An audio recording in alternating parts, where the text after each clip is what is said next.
Luffy's Renewed System by Hector Flores. After suffering in a horrible future, Luffy gains the chance to make everything better, to prevent that hell that he once lived it, to make the world be as it should be by renewing an old dream and making a system that works. I don't own anything. Member list: Warlord Garrick Russell, Warlord Leilani Morris, Yanko Taz Peterson. Adios. Hello everyone, if you're new to my channel, consider liking and subscribing. It will make me feel wonderful if you do that. Thanks. By the way, I also have another Naruto and Luffy fanfiction channel. If you are interested, link is in the description. Well, this is not how I think my life would end. Decades of searching for the most elusive treasures, the treasure that apparently I buried or hid in a previous life, go figure, and how does my life come to end up? With me being fed grapes by the single most beautiful woman in the world. No. By finding the treasure, living my life in luxury surrounded by a harem of beautiful ladies who live to make sure my life is happy and content.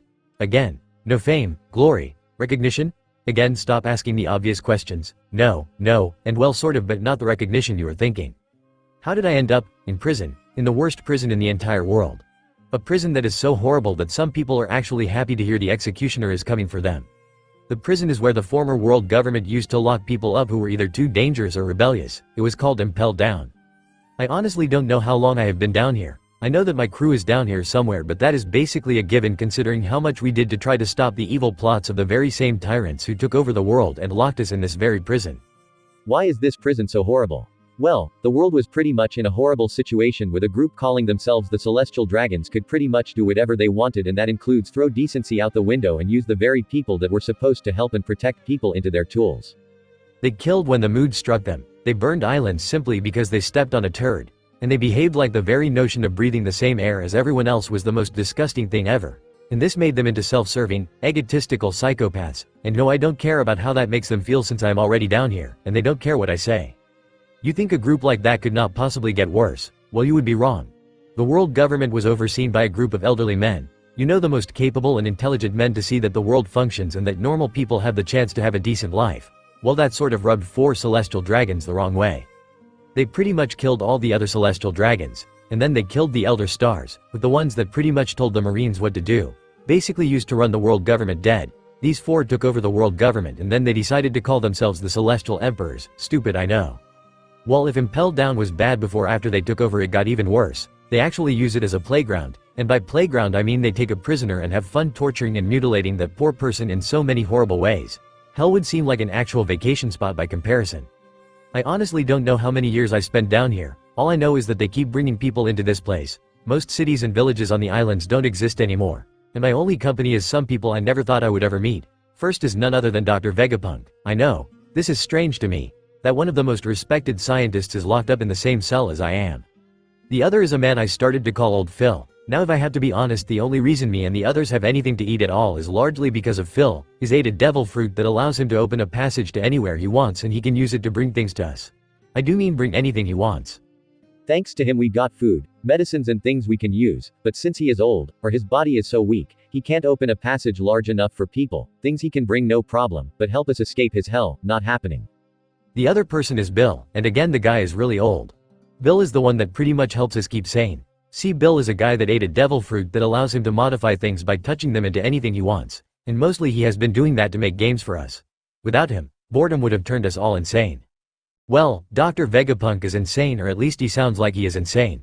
He keeps muttering that he is building a time machine that he will use to prevent what happened and make it so the world doesn't turn into the living hell that it is. I honestly most of the time don't really care. My wife Hancock was butchered in front of me, while she was pregnant with our daughter no less. Her sisters were killed, butchered and baked for one of the Celestial Emperors to eat as a snack. And most of my friends are locked in this living nightmare where apparently I will spend the rest of my life not knowing if my crew is even alive.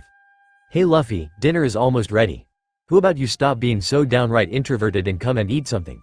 I didn't go through the trouble of making this meal for it to go to waste, you know. I looked at him and could not help but to do something I haven't done in apparently years, laugh. Sorry Phil, just trying to come to terms with my rotten luck, you know. One minute I am off trying to save the world, hunt for treasure and have a good time with the people I care about, and then I end up here. Yay Phil, we both know what that is like. Come on, let's eat something while Dr. Vegapunk is off using the stuff we brought him. He sure had me modify some of that stuff in weird ways.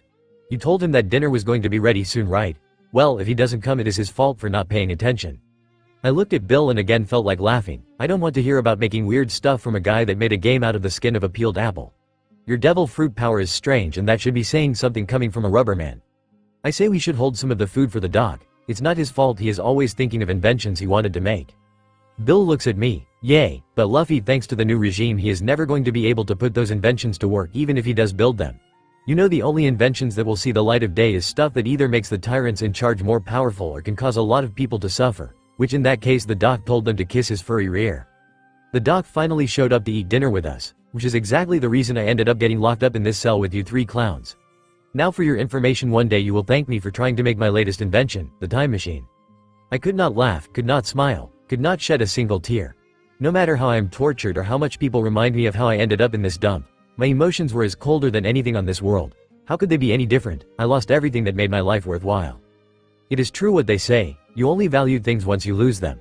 I used to be so oblivious to the advances of women and if they were attractive or not. I looked at all of them as if they looked the same, paid no mind to the effort some of them took or their obvious interest. I am different now, but it doesn't matter. The beautiful ladies I once met are dead, and the only women in this dump are guards, and I have seen zombies with nicer figures and personalities than them. I am not kidding, these chicks were not hit by the ugly tree branch, they were hit by the tree and then made to drink and eat the leaves. Every day was the same thing till finally the project of Dr. Vegapunk was finished and we could not believe what he made. It was possibly the single most hideous looking thing on the planet. And this thing is supposed to set us free? Honestly, I haven't heard Bill and Phil laugh so much in all the time that I have known them. Ha, ha, bloody, ha. Okay Bill, you put your hands on the two openings on the right, and Phil the two on the left. And for once, clowns, be serious, we don't have much time left. I just heard they were going to execute the rest of the Straw Hat Pirates. Just in front of Luffy, no less. Apparently, they found nail in the mental coffin of our friend here. The two did as Vegapunk told them. As they were told to use their devil fruit powers, the thing changes to look like a sun. The prison cell began to shine so much we could actually see everything. I really am going to miss that. I know Bill and Phil were old, but not this old. Honestly, they make Brook look like a healthy guy. I set the time to 11 years before you told me you started your journey. Good thing you don't cry, cause thanks to you jokers, I only managed to send one thing through time, your souls, so I wouldn't get comfortable cause you will feel pain. What the hell is the old doc talking about? And that is when I began to feel like my body was on fire. No, my body was on fire, as so were Bill, Phil and Dr. Vegapunk. I hope that my friends, my crew, my family are having less pain than me, cause I felt like that magma freak was roasting me alive. As I could not stand the pain any longer, I closed my eyes. If I die, let me at least see Boa once again, and our two baby girls, Sunny and Mary. As the pain finally ended, someone was holding me from my feet and then someone hit my rear so hard I thought I was going to cough up my lungs. Wait a second, does this mean what I think it means? I tried looking for a mirror and sure enough there was one on the wall. Who was I? The baby that was crying my lungs out, and as naked as the day I was born, which by the looks of it is today. I had no parents, my mom apparently died and my father pretty much abandoned me, while I was thrown in a rowboat and left to die at sea, so I can't exactly say I got the most wonderful grandparents in the world. As I floated on the sea, I eventually reached a ship, and that is when I saw him. The man who is my paternal grandfather, and that is when I begin to see weird things. These strange boxes appeared when I focused on his face. They read, Monkey D. Garp.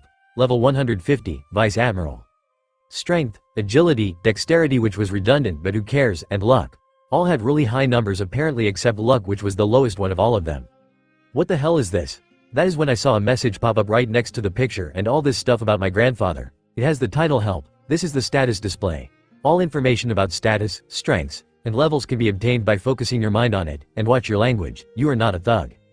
Great, I am just seeing this thing and it is already lecturing me. I decided to think, thank you, Mom. The display changed to, you are a welcome son. I guess this thing has the same sense of sarcasm as I do. So they decided to leave you to your luck. Well, good thing I was leaving then. Don't worry, little Luffy. I will take you to a place where you can grow up to be a big tough Marine, unlike that idiot son of mine. I will toughen you up with these fists of love of mine. Well, 5 years of pretending to be a little kid. Well, considering how my life had been, this is practically a vacation. As soon as I began to be able to walk and run, I would run away from my caretakers and I would go into the forest. That would be when I was 3, and since then I have been doing only one thing, training. Every single day, day and night, nothing but to train my body to the breaking point, which apparently is never since I am a rubber kid. It appears the gum fruit doesn't only affect your body. It causes changes to the soul, and by the same logic, if the soul of a person changes, the body changes. I am much stronger than I was last time, and I've been using my devil fruit to take as many books as I can from the library without people noticing. Not my fault the idiot librarian keeps so many windows open. So in truth, I also learned quite a few things.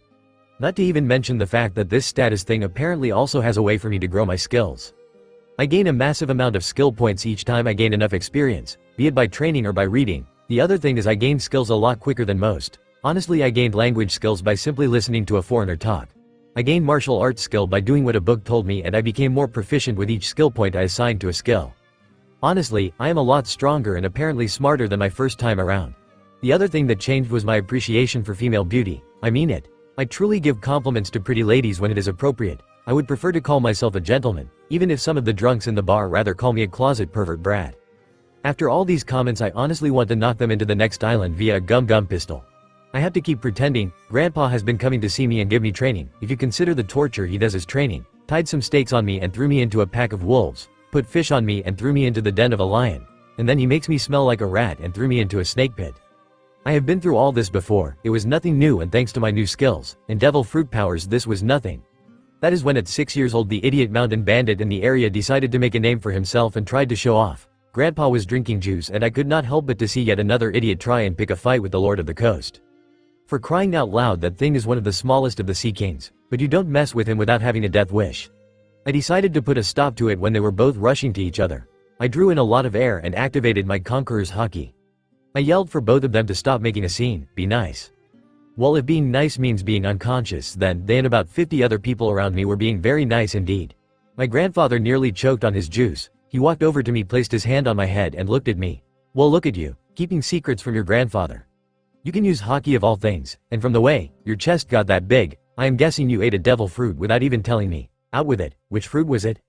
I looked at him and told him what was in it for me. He tried to punch me with his fist of love, and thanks to observation Haki I evaded him. I told him again if he did me a favor I would tell him about my Haki and which devil fruit I ate. Seeing that he could not hit me, he smiled. Luffy, I came to see you on your 6th birthday and you gave me a present instead. Sure, tell me what fruit you ate, where, and what Haki you can use. Do that, and I will grant you any favor. I went back to the bar and sat on a stool. Shanks was having a party, it seems.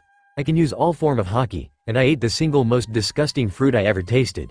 I found it in the forest one day when I was off trying to find wood to make myself a fishing pole. That thing tasted horrible. As for what fruit it was, the gum fruit can stretch like a rubber band and everything. Too bad to guess all that stuff I read about swimming is out the window. He laughed, and for a second Shanks looked at me with this concerned look on his face. He walked over to me and without even asking he placed his straw hat on my head. You are going to give the kid a favor as a birthday gift. Well, why not me? 'Cause I am a pirate. Not happening, old man. I am giving him my lucky hat. He will need it if he is going to survive your training, and don't think I don't know you want to turn him into a thug for the world government. Grandpa looked at him and said no fighting is allowed in the bar, but if he's still outside when he finished his 3rd glass of juice, he would show him the way to the nearest prison cell. I know Shanks would have lost his arm, and I know that somehow if I hadn't taken the devil fruit he would have risked his life to save me from that sea king. I need Shanks as strong as he can be. That means for him to lose an arm was not an option. My plan starts now. The favor will be something even Grandpa didn't imagine I would ask. Alright, Luffy, now that the SMY pirate has left, what is the favor you want? I didn't wait for a second as he asked me. I want to meet the Elder Stars. The Elder Stars were the people who were pretty much in charge of the world government. For my plan to succeed I am going to need their support. Well, you are definitely my grandson Luffy, to ask to meet the 5 Elder Stars. You got some guts asking me that. Sure, we live today. I was supposed to meet them anyways. Maybe by seeing the splendor of the Holy Land will make you into a tough and loyal Marine. I will be a Marine when the mermaid princess learned to do the chicken dance on dry land, but I am not dumb enough to tell him that. He is in a good mood and I don't want to ruin my chance by doing something stupid. The ship was dull. Let's face it, the Thousand Sunny or the Going Merry was a much better ship. Or maybe it was because of the memories I made on them with my crew. Then again, I might be able to save the Going Merry this time around, and I will get a chance to be with them again. I know, grandson, the majesty of being aboard a marine ship going to the Holy Land also brings me to tears. I may be a tough marine, but even such majesty still can make a man like me cry. Don't hold back, my boy. Live life as if each day was your last. I am crying because the stench coming from the kitchen is making my eyes water. Do these idiots simply don't know that their fruit is rotten? I mean, how do they not notice this awful stench? I smelled the scent of a decaying corpse, and this smell is even worse.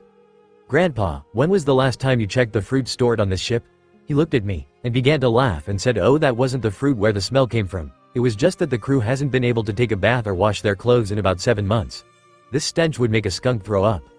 Finally we got to the Grand Line, the massive mountain range that is so strange water actually flows up, and we even had to go on a special ship to be able to reach the Holy Land.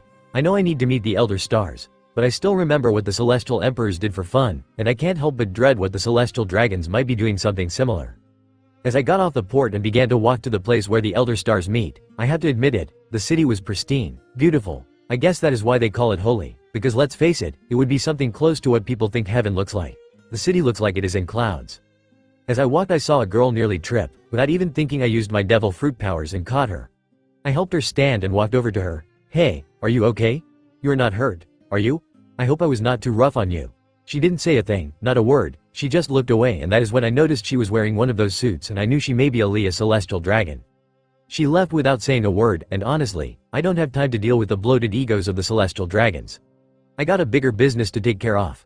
As I walked to the building where I would meet the Elder Stars, I was getting dirty looks from every celestial dragon I saw. Didn't care before, care even less right now. If I was as immature before I would have yelled take a picture, it lasts longer. As I walked in I saw the 5 men who pretty much are in charge of the world.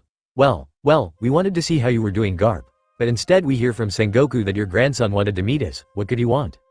I looked at them with a serious face and flat out asked them to meet me in private. The things I need to talk about are for their ears only. Grandpa was shocked yet again. Hope he gets used to it cause I am just getting started. They ordered everyone to leave, and that is when I stood in front of them, alone. I am going to tell you something that is hard to believe, but I actually come from the future. To prove it, you might want to tell your agent, Miss. All Sunday I believe she is called, that crocodile is going to kill her once he finds Pluton. He will betray you. One of them smiled. Very well, you have proven that you are indeed from the future. We were not aware what crocodile was looking for, but we do have an agent in his little mercenary fleet, Baroque Works. I asked if I could sit and one of them pressed a button and a seat appeared. Thank you. What I need to tell you is that I come from a future where 4 celestial dragons rebelled against you and the world government. They forced the Marines to kill you and declared themselves the 4 celestial emperors. They did this because you would not let them do as they like. You could hear a fly burp. That is how silent they were. I know that you 5 want the world to function, for people to be able to live good honest lives, for commerce to work, and for laws to protect people, but not all of the celestial dragons want that. They consider commoners things, there for their amusement. Here's what I propose. As long as the Marines are the only force in the seas, the celestial dragons will use them to whatever they want. So first I think we should make them realize that they may be nobles, but because they are nobles, they are held to a higher standard, and breaking the law should get them a much more severe punishment. No one is above the law.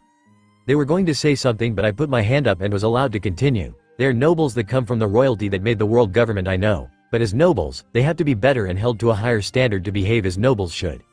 The second part is I am planning to build an armada. The strongest armada the world has ever seen. This armada will be to defend the people. I don't care if they are nobles or pirates. If you go around breaking the law, making people suffer, the armada will show up and put a stop to it. This is an independent armada. The dragons cannot order them to do anything. A check on the abuse of those in higher positions. Lastly, I propose that you name me Pirate King. I say this because I know that Gold D. Roger is dead, and I know you actually killed him because he was suffering from a horrible illness, as a mercy. But as long as there is no Pirate King, pirates will go wild, and that only creates chaos and problems. Now, what do you say about my proposals? One of the Elder Stars holding a rather large sword looked at me. What would keep you from rebelling against us? If your fleet or armada is independent, what is there to keep you from betraying the world government like Crocodile said one day would? I looked at him and smiled. Because you 5 are officially members of my armada, I would never betray you, and I expect that this would be the beginning of a beautiful friendship. In truth, you can always trust in me and my men, because we all share the same dream. The dream of a peaceful, orderly world is our bond of brotherhood. We in this dream are family. 4 of the others began to clap. Well said. But one thing I would say you must accept. You will not be announced as Pirate King till you at the very least have a ship and crew of your own. To the Celestial Dragons and the Marines you will receive the unofficial title of Pirate Prince. You will have all our support, and complete authority to deal with criminals as you see fit. But as you said, we want to meet with you at least 3 times a year. Your big brothers do worry about how their little brother is doing after all. Well, this meeting is going a whole lot better than I ever thought it was going to be. Who knew that telling full-grown men that the very people they consider nobles, that they butchered them and destroy their ideal government would actually make these 5 immensely powerful men listen. I had the completely wrong idea about them from when I was a pirate. Skill acquisition registered. The sarcasm skill has been acquired. Would you like to use the sarcasm skill, or are you already using it? Great, just great. I guess I was hearing voices, melodious, sultry voice. Sound very beautiful, but still making sarcastic comments about a skill I thought I was actually born with. Thank you very much for telling me. We don't need it right now.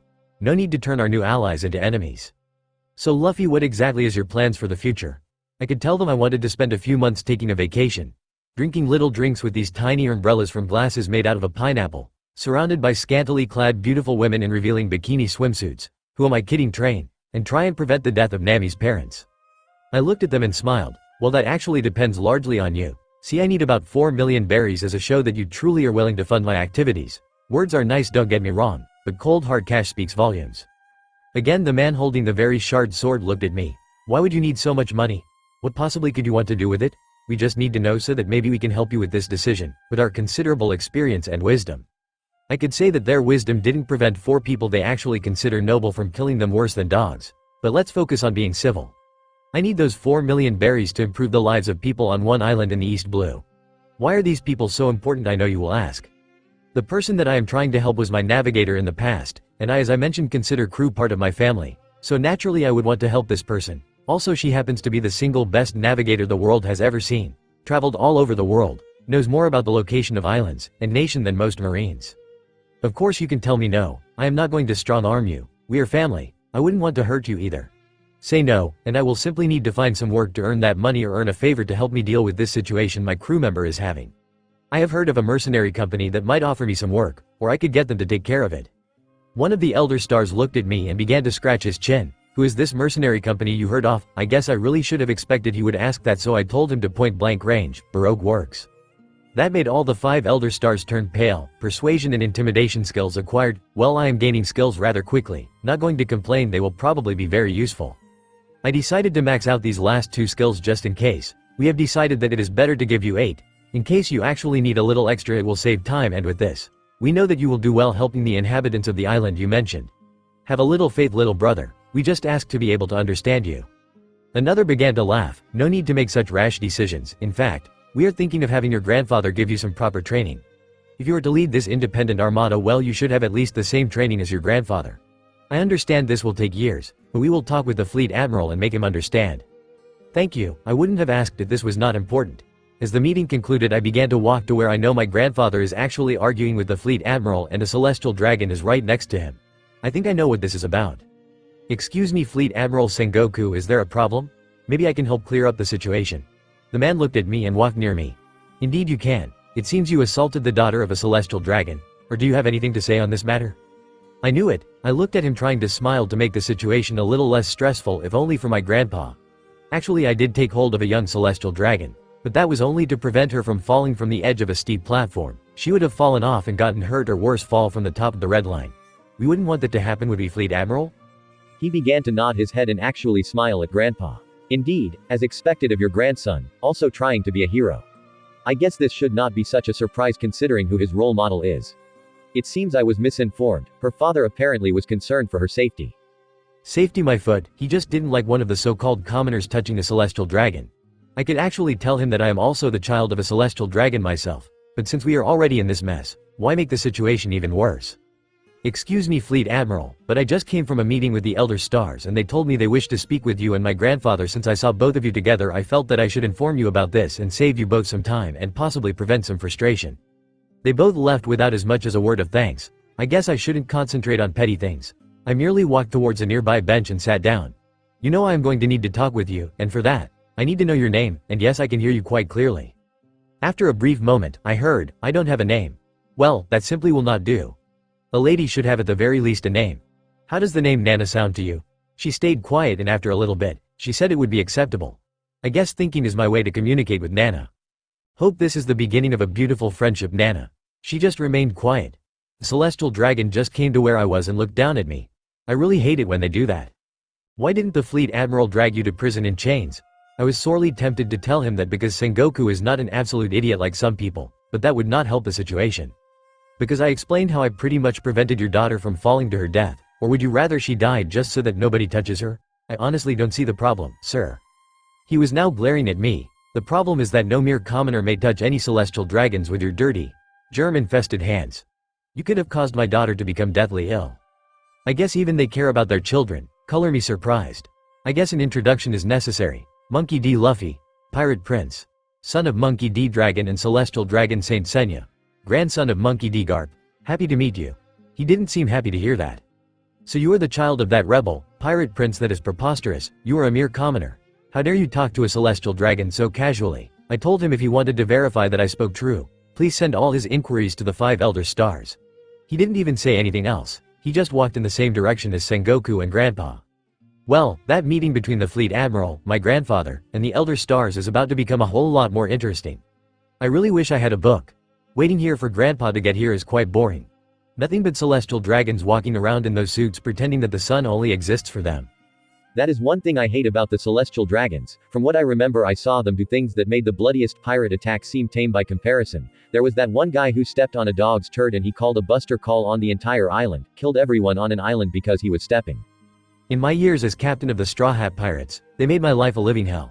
I could barely sneeze without one of them causing a problem, and after living what 4 of them considered their ideal world, I will do my best to make sure that future never comes to pass. Nobody deserves to live like that. Finally, Grandpa came back. It seems the Celestial Dragon and the Fleet Admiral still had things to discuss with the Elder Stars.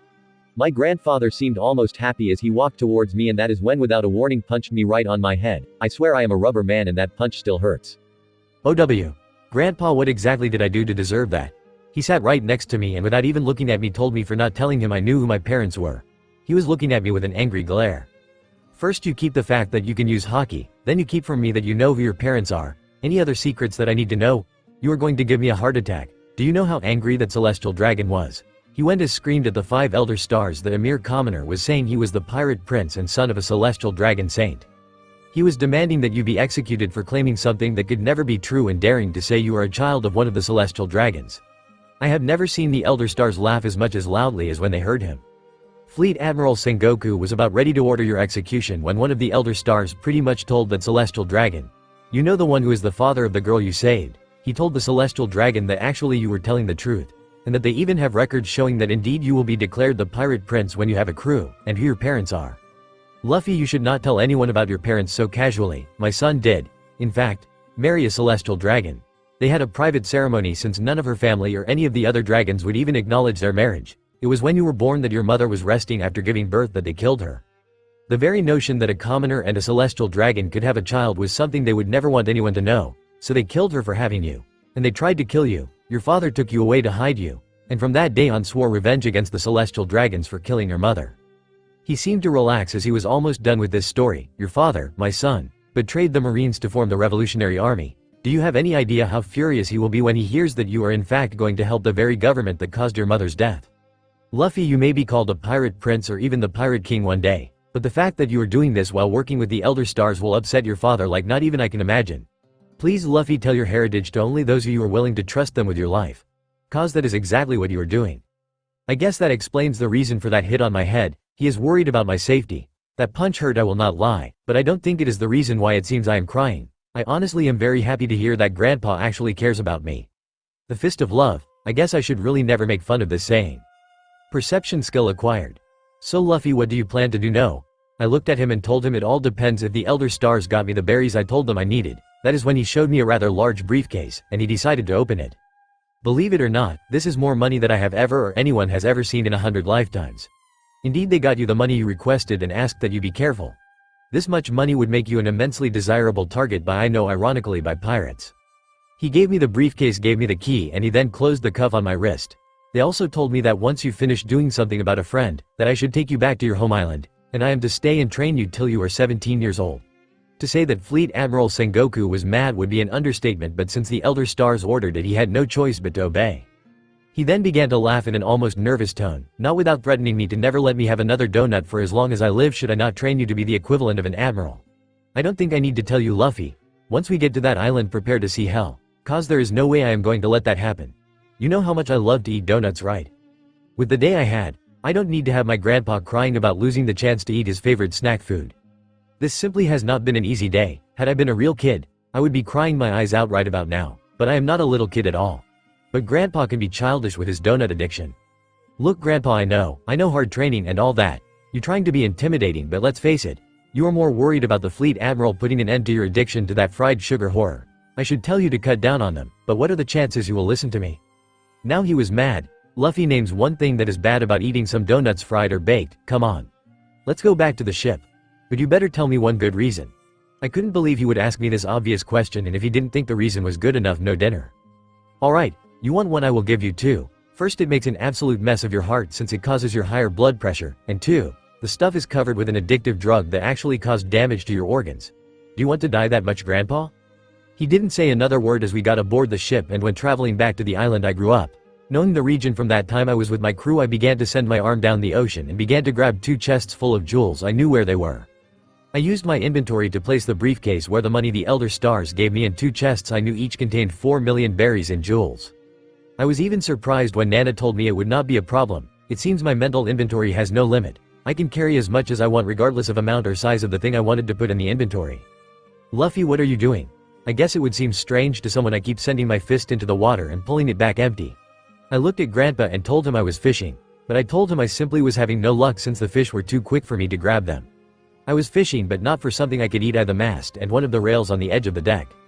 I pretended not to notice and act like a kid. I had to time this just right, and as Grandpa was about to eat one of his sugary horrors, I let go and was sent flying into the air. From the way I was going, I knew I would reach the island where Nami's family lived. Need to do something about Nami and her family, if only to prevent that tragedy from happening to my friend. Slingshot targeting and air travel skills. Air resistance and aerial attack skill acquired. Air travel, air resistance and aerial attack have combined to form the extra skill air manipulation. Air manipulation has granted you the ability to continue to live in vacuum environments or hazardous environments. While it seems thanks to me doing this I no longer need to breathe, I can still breathe, but I will not get knocked out if someone tried to choke me, won't be affected by poison gases, and I became the undefeated champion of the world when it comes to a contest of holding my breath. Actually, it didn't take me that long to reach the island. I guess the ship was closer than I thought.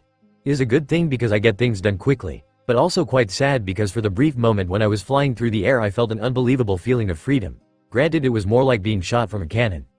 Pain nullification skill acquired. Thanks, Nana. I nearly forgot to upgrade that skill. It might prove to be quite useful. I better max out that particular skill. You are very much welcome, Luffy. I have also sensed several individuals headed our way. They appear to be hostile. You might want to be ready for possible combat. I guess I was really lucky to have this lady keep an eye on me. As I was thinking this, the group of fishmen finally arrived. I know that they don't move that quickly, but I didn't come to the island to basically start a battle, especially when my body is this young. Even I know my punch would be a significant loss effective since my body size is this small. Sorry to make you guys worried, I just flew here and boy are my arm tired. This had the intended effect of causing several of the fishmen to actually start laughing. I guess the lame joke was useful after all. I should really thank Phil when I see him again, or at least I hope I see him again. Don't worry, human, we were actually warned that you might come. You look a lot less threatening as we were led to believe. Our captain wishes to speak with you. Apparently, someone told Captain Arlong that you came to this island that he controls to kill him, but that clearly is not the case. I pointed at myself. Me? I came to negotiate. Since when does a diplomatic task get confused with an invasion of someone's territory? Honestly, do I look like I am much of a threat? You guys are pirates, aren't you? Well, why would I want to harm a pirate crew without an actual reason? I am the pirate prince after all. Now, this really made them laugh, and I mean laugh to the point some of them were rolling on the floor. Alright. Keep calm, Luffy, keep calm, they don't know any better. No need to go get angry and hurting this bunch of idiots. Easy for Nana to ask, but right now I want to hit them each so hard they develop a blowhole. I guess I better listen to this lady, don't want her to feel insulted. That is one we never heard before. What? You are supposed to be the illegitimate son of Gold D. Roger. Come on. Our captain will definitely be surprised when we introduce you. As we walked into the park, it made me wonder if this place already existed or was it one of the first things Arlong actually made people make for him. Arlong, of course, was sitting in the massive pool that was right in front of his rather impressive home. He will look surprised. I would think most people would be more surprised when they first meet him and his crew. Arlong, as long as I remember, looked like the love child of a human and a great white shark, with crazy sharp teeth and all. They might be fishmen, but damn, they make also good construction workers, considering some of them had 6 arms. Captain, the person you were waiting for has arrived. He is a lot different than what we expected. He says he is here to discuss something with you, something that according to the kid, is for your ears only. Arlong gave me the usual look, meaning he was looking at me as if I was something he stepped on and would need to scrap off at some moment of the day. Knowing him the way I do, this is actually a lot more friendly than the last time I met him. I am also a lot more diplomatic since he still is conscious and has not lost most of his teeth. If you got something to say, you can say it in front of my crew. They trust me with their lives and I don't keep secrets from them. Now who are you? And what do you want to discuss that it is so important that you arrived ahead of schedule? I was told you would arrive in a couple of years from now. I looked at him and tried to smile my most friendly smile. Actually, I came to see if you can make a few tax policy changes, and to talk to you about the death of a good friend and her family. Since you know I would arrive, I gather you know who I am. For those that don't, I am Monkey D. Luffy, Pirate Prince. Arlong began to laugh till he saw my eyes and realized I was not joking. So what about my current tax policies would you like to change? Who is this friend who you came all this way to pay off her delinquent taxes for? I looked at him and again tried to be very diplomatic. I mean the tax policy that you charge taxes monthly on each person. You may not realize this, but most of these people don't have the benefits of your crew to simply dive into the ocean to get a meal, and this tax policy is making life particularly hard. Negotiation skill acquired. Good thing that skill became available. I used enough points to max it out. I would like for you to change the tax period to yearly, and instead of taxing every individual you allow families to pay a yearly flat rate. My friend is named Nami, and yes, I am aware that she currently owes you 200,000 berries. Should you agree to my changes, I am prepared to give you 4 million berries to pay off the current taxes owed and for you to make sure nothing bad happens to her family or my friend. He began to look at me with this really predatory look in his eyes. I don't exactly find this strange considering how I know him, but that doesn't mean that I like it either. He finally came out of the pool and by the looks of it was taking my discussion with him very seriously. You know I am not in the business of protecting landwalkers, but that is an awful lot of berries you are offering. So in the other hand, I would be a fool not to want that money. So you made an offer. Not here is my counter offer. If you can make that amount of money, it means you are by no means a normal brat, so here is my counter offer. You pay me just what you said your friends owe me and give me 2 million berries, however, you have to prove to me you are stronger than I am. I told him if we were going to arm wrestle. Now he was laughing hard enough that I could see all his teeth and tongue. Sort of little guy. Here is the counter offer. If you manage to knock me flat on my ass with one punch, you give me the amount I told you. But in return I will do ask you asked about my tax policy, and I will keep your friend and her family safer than if they were celestial dragons. However, if you do not knock me flat on my ass with one punch, you stop this whole nonsense of calling yourself the pirate prince and join my crew as my cabin boy of sorts. So tell me, little man, are you ready to do this thing? I looked at him and asked him was he ready to get my punch them. He said whenever I was ready, so I sent my fist back a few dozen feet and kept on going till I could grab a tree from far away. The look of shock on their faces was priceless. I then used armament Haki and encased my entire arm with the black armor as I did make a fist as I let go of the tree trunk. It came back at Arlong hard enough that he went straight up in the air from my uppercut and fell hard on the floor as he said flat on his ass. The other pirates looked at me with their mouth hanging open in sheer disbelief that I could do that. And that was me taking it easy on you for being so sociable with me. I waited for what seemed 20 minutes. I looked at the entrance of the house I knew he had the villagers make, and yes, actually it was closer to 30. I began to touch the face of the unconscious Arlong. You can get up now. I am a very busy man, so come on. Sleeping Beauty gets up. Don't have all day to stay here and play around. What the hell is Arlong actually blushing? Don't tell me I just ended up and knocking out the first gay shark man of the sea. Well, you got a mean punch, for someone as small and weak looking as you. Fine, just give me those 2 million berries and on my pirate's honor, I will keep this girl Nami and her family safe. But did you have to hit me on my jaw? I'm going to take W4 teeth, you know. He apparently lost 4 of his front teeth and was rubbing his jaw as he was getting off the ground. Now if you will excuse me, I need to find something for this pain and help me try and regrow these teeth faster. He walked away into the place I know to be his house, and I began to walk right behind him. I left him on the side of his bed 2 million berries, and as he looked at them he smiled.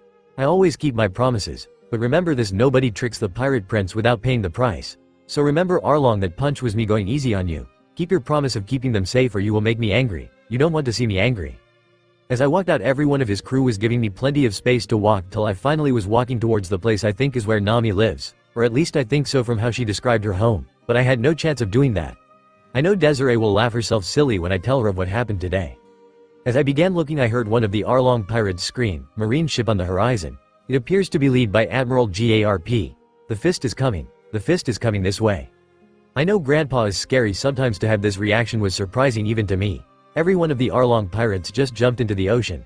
And Arlong did the same thing, only after locking his home with this strange hook-looking key. He then placed the key as an earring on his left earlobe. How the hell is it that I never noticed Arlong was wearing earrings? They must be hiding until the Marines and Grandpa are long gone. Boy, I don't exactly expect him to be happy with how I left the ship, truth be told. Apparently, he was taking his sweet time. I took off most of my clothes except my underwear and began to try out this large pool I was looking at. What the hell, this pool is not cold at all. Truth be told, it is rather comfortable, so I decided to begin swimming around in it. Water movement ability acquired. Marine ship 3 nautical miles from current location. Shall I tell you when they get closer, Luffy? I was simply having too much fun swimming on the pool to care, really. So relaxing. Sad I will never be able to swim in the ocean. Yes, Nana, you do that, and thanks for giving me time to enjoy this. If there is one thing I really don't like about being having these devil fruit abilities is the fact that I will never be able to swim in the ocean. I wish I could. Nana was quiet after I said that. Sure enough, she told me 10 minutes before the ship even made it to the island, and I had plenty of time to dry myself off. As soon as I had finished making myself presentable, I heard a person run towards me. Since when did I have an audience watching me swim? I was surrounded by all the people from the village it seems, and that is when I saw Grandpa running towards me, and without a single warning from him or Nana he punched me hard on my head. Damn it, I forgot how hard that so-called fist of love hits and how much it hurts. I swear I would lose teeth if I was a normal guy. I was rubbing my head when he then immediately began to hug me. That punch was for worrying me like that. You have any idea how scared I was of not being able to find you when you went off flying from the deck of my ship? We had to ask about 5 fishing ships if they saw you to try and find where you would end up. Luffy, why did you come to this island in the first place? I looked at him and tried my best to smile and calm him down, or I am liable to get another one of those punches. Damn it. I really forgot how painful it was to get punched by my grandpa. Why I came here, didn't I tell you I wanted to help a friend? The Elder Stars told you, didn't they? That I would need to form my own crew, right? Well, one of them is here as far as I know. Her name is Nami and she is the single best navigator in the entire world. He put his hand on my head and began laughing. Well, that means I am going to have to meet the girl that made my grandson do something this reckless to see her. Come on Luffy, I think there is a former marine living on this island. She will tell us where to find this Nami you mentioned. Can't wait to see her. As we walked towards the center of the village where the plaza is, Grandpa told me where he thought the former marine lived, and sure enough, as soon as I made it to the door I tackled to the ground by a young orange-haired girl practically a year or two older than me.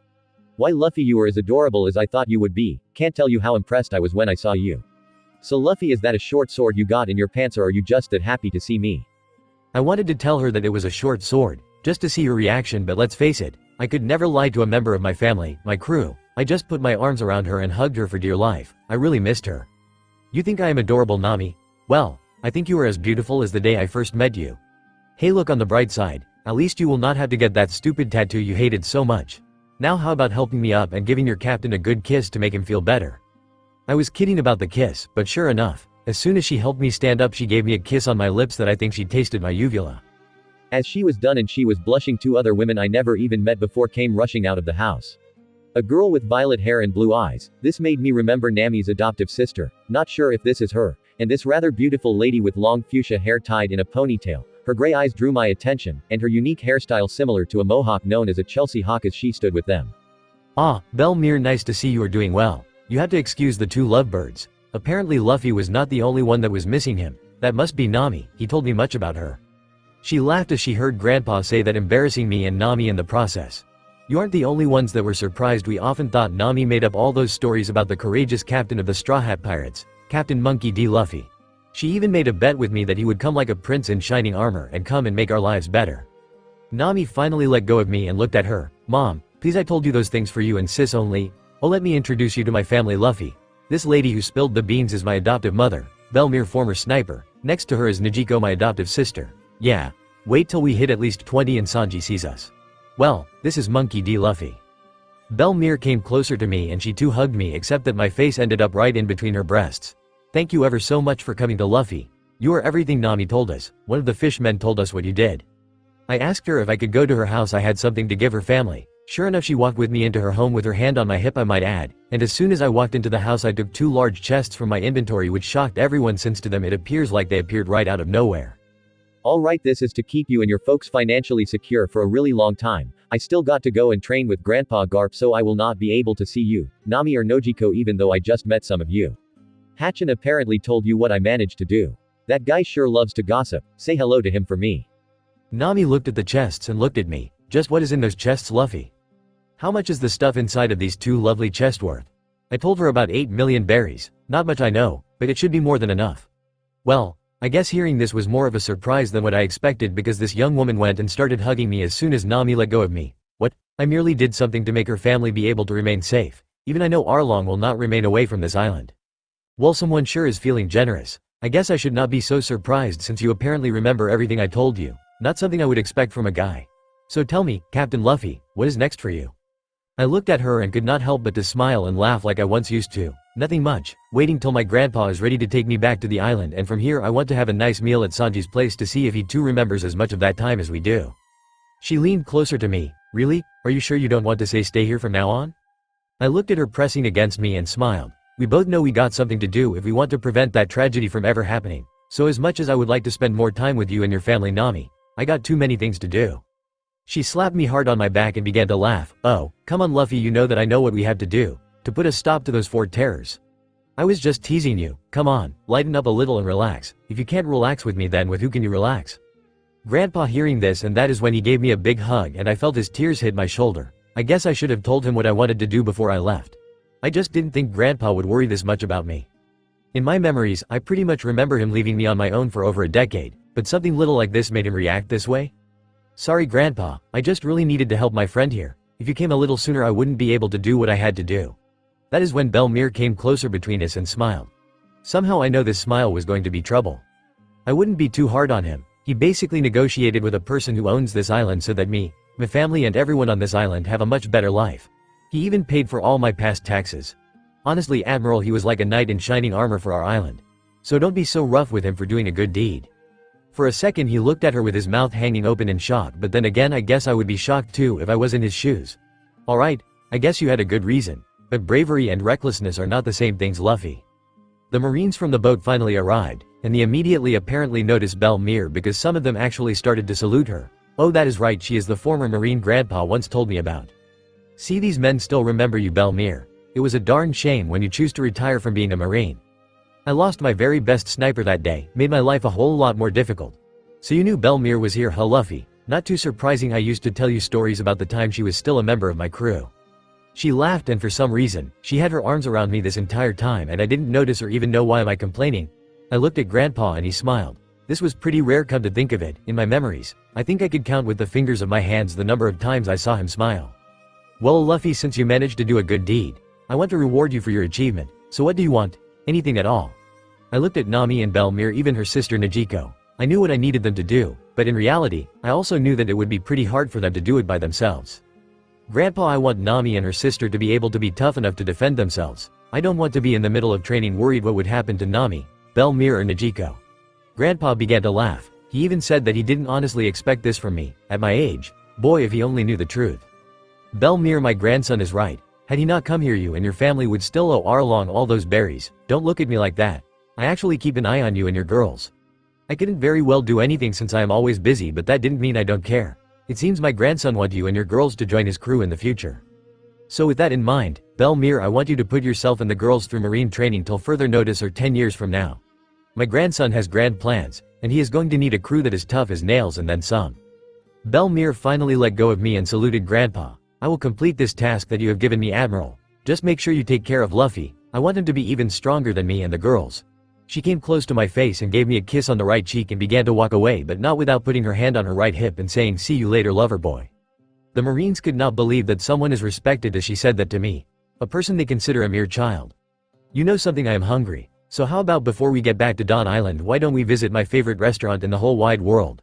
It is a restaurant that is an actual ship. I looked at him and began to laugh. Well, no better seafood than from the cooks at Baratie. One of the people I need to recruit for my crew is a cook from that place. I saw some ladies among the crew and decided to mention that my friend was an unrepentant pervert, so it would be wise for them to be careful.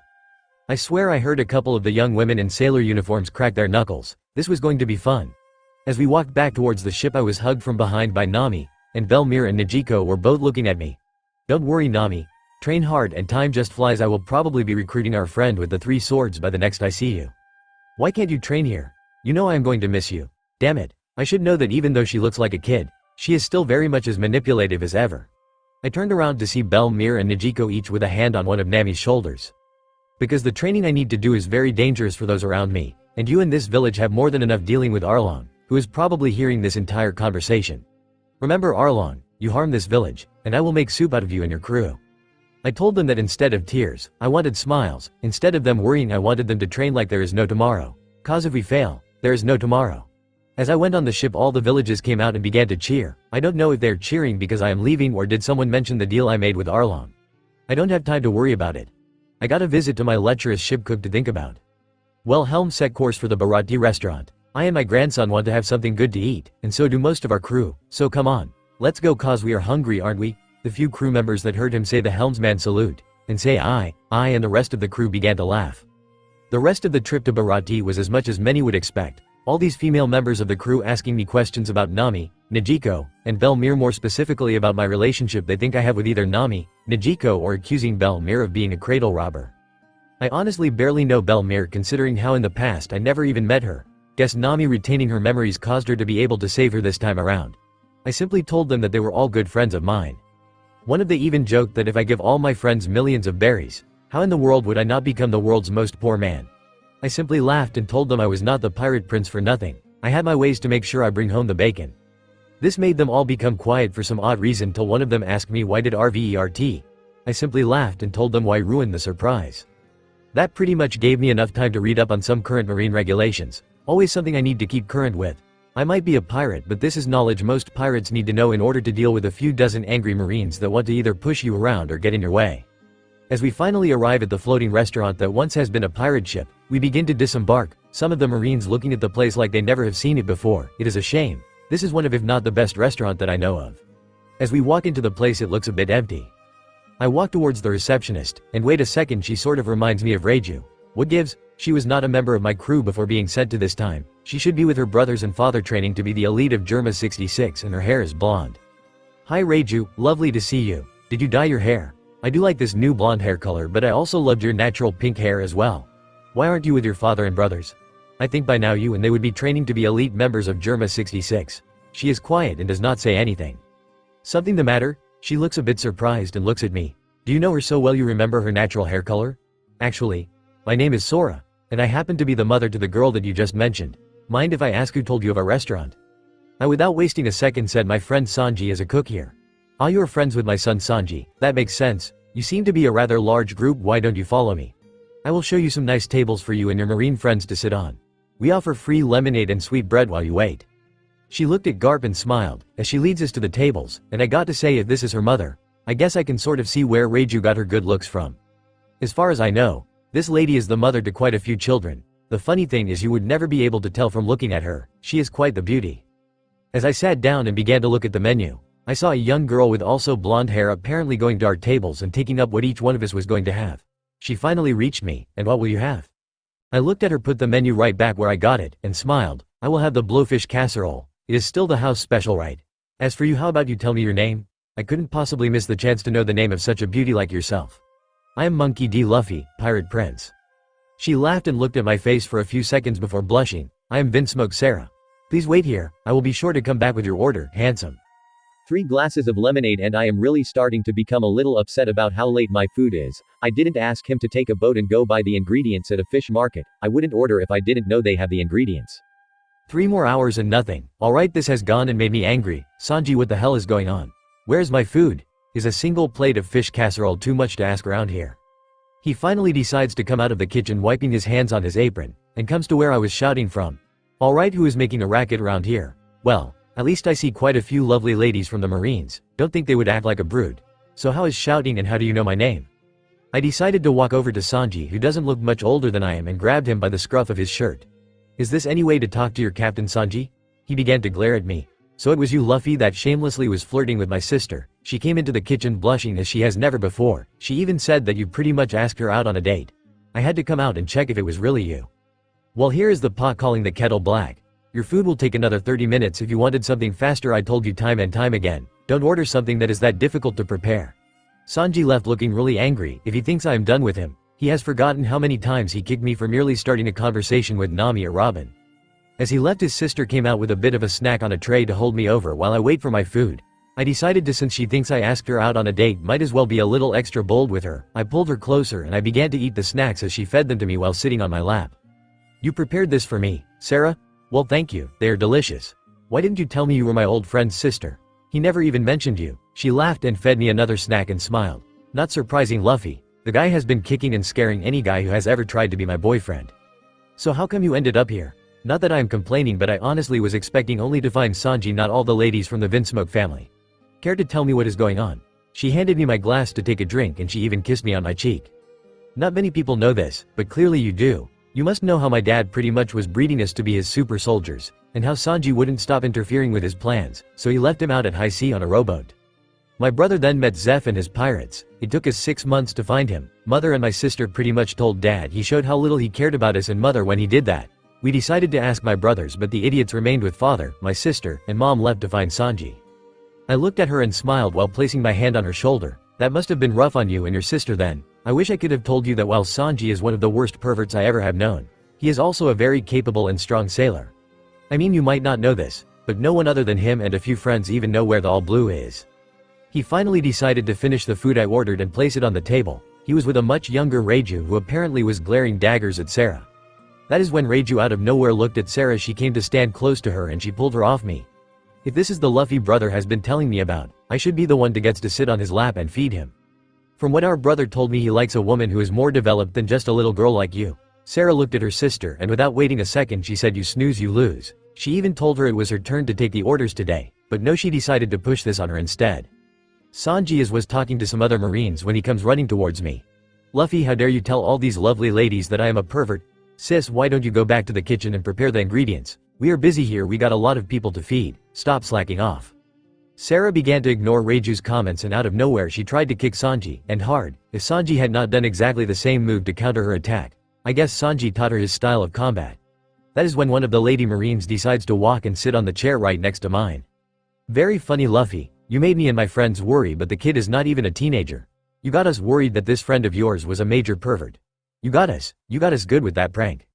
I finished my glass and looked at her. I was not joking at all. He might look young, but he has the mind and soul of a dirty old man. But I guess calling him a pervert was a bit unfair of me. Sarah put her hand on my shoulder and looked at Sanji with a smile I saw before on some people in the past. "I say it was rather sweet of you to warn them of the danger of being near my brother Luffy, and you are not calling him a pervert." "No, Sanji is not a pervert." Sanji looking quite relieved. Andukes at him. "He is a super pervert. I swear if we were not his sisters and mother we would have to be careful even when mom sis and I take a bath, otherwise he would probably peep." Sora looking at her daughter and saying, "Well, he does volunteer to wash all of the other ladies' underwear that works here quite regularly." That is when the lady marines went from forgiving to chasing him around the restaurant floor, causing every male marine to either start cheering for their fellow marines or telling Sanji to run for dear life. That is when Zeph comes out to see what the commotion is, and sees the scene laughing, asks Sarah, "When did Sanji become the onboard entertainment around here?" Sanji yells, "I'm not entertaining anyone, these ladies are out for blood." Zeph tells them to stop and he tells the entire marine complement that he is offering a round of free drinks and the meal is on the house. "Just please forgive my perverted son." Sanji looks at Sarah laughing while now hugging me. Well, I guess after the ladies felt he'd been scared enough, they each went back to their tables, and Sanji, terrified as he looked, went back to the kitchen. I guess this was as good of revenge as I am going to get, for now. Thousands of times I needed to talk with Nami about our current position, or times I needed to talk with Robin about the book she let me borrow. All those times had one thing in common: Sanji kicking me for something according to him I was pestering or bothering the ladies. I remembered it even in my prison cell at Impel down. Sure, old Phil and old Bill had a laugh when I told them what happened, but deep down I wanted revenge.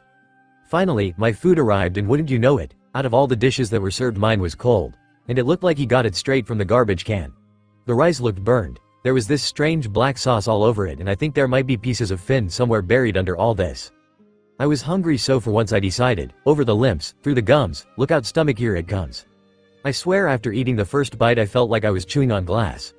I don't care, I am that hungry. The snacks, while nice, didn't do much to satisfy my hunger. Poison nullification skill acquired. Due to your eating a poison that would kill a normal man in seconds, your body had become immune to all poisons. I thought about what Nana said and I decided to ask her with my mind, where was this poison and how was she doing? I swear I heard Nana laugh.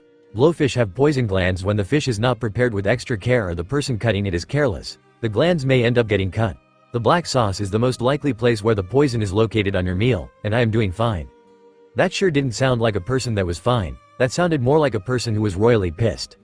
I am no expert, but could it be that Sarah spent the entire time sitting on my lap before my food arrived, being carried by a, shall we say, an extremely frosty Sanji?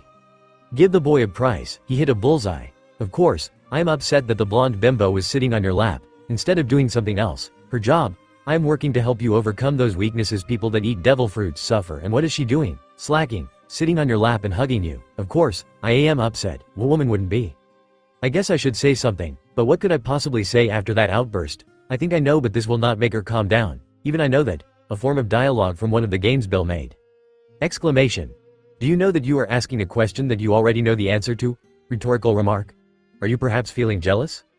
A long silence and I finally got a response. Ha, ha, bloody ha.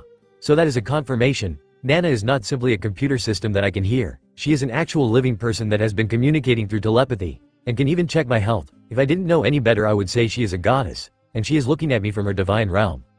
Now that would be ironic, a being of absolute power interested in little old me. In the end, it does not matter at all. I still consider Nana my most trusted friend. If she is a goddess, however, I think most people would consider her almost shockingly beautiful appearance.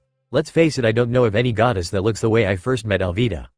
Great, there is an image that would ruin anyone's meal. Alvida, when she had Kobe captive, she even called herself the most beautiful woman on the sea. To think I will one day end up meeting that beach whale again. Well, at least I will see Kobe again.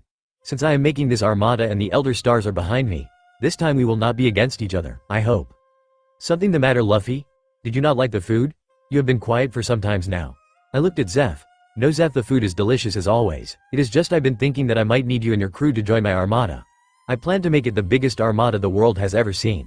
That means a lot of hungry people to feed.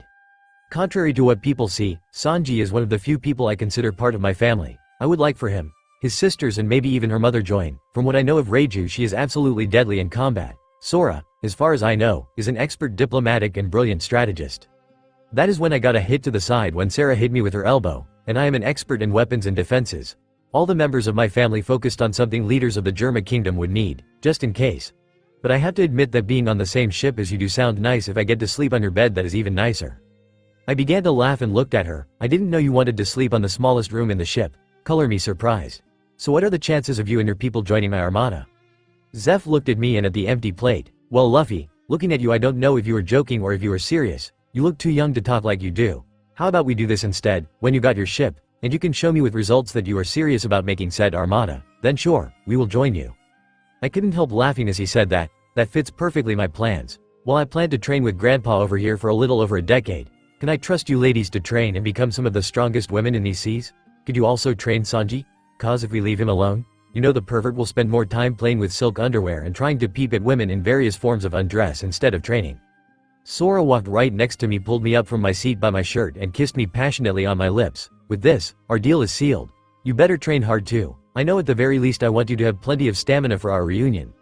That is when Sarah and Reiju both glared at their mom and screamed, "Mom, you want a piece of him? Get in line like the rest of us."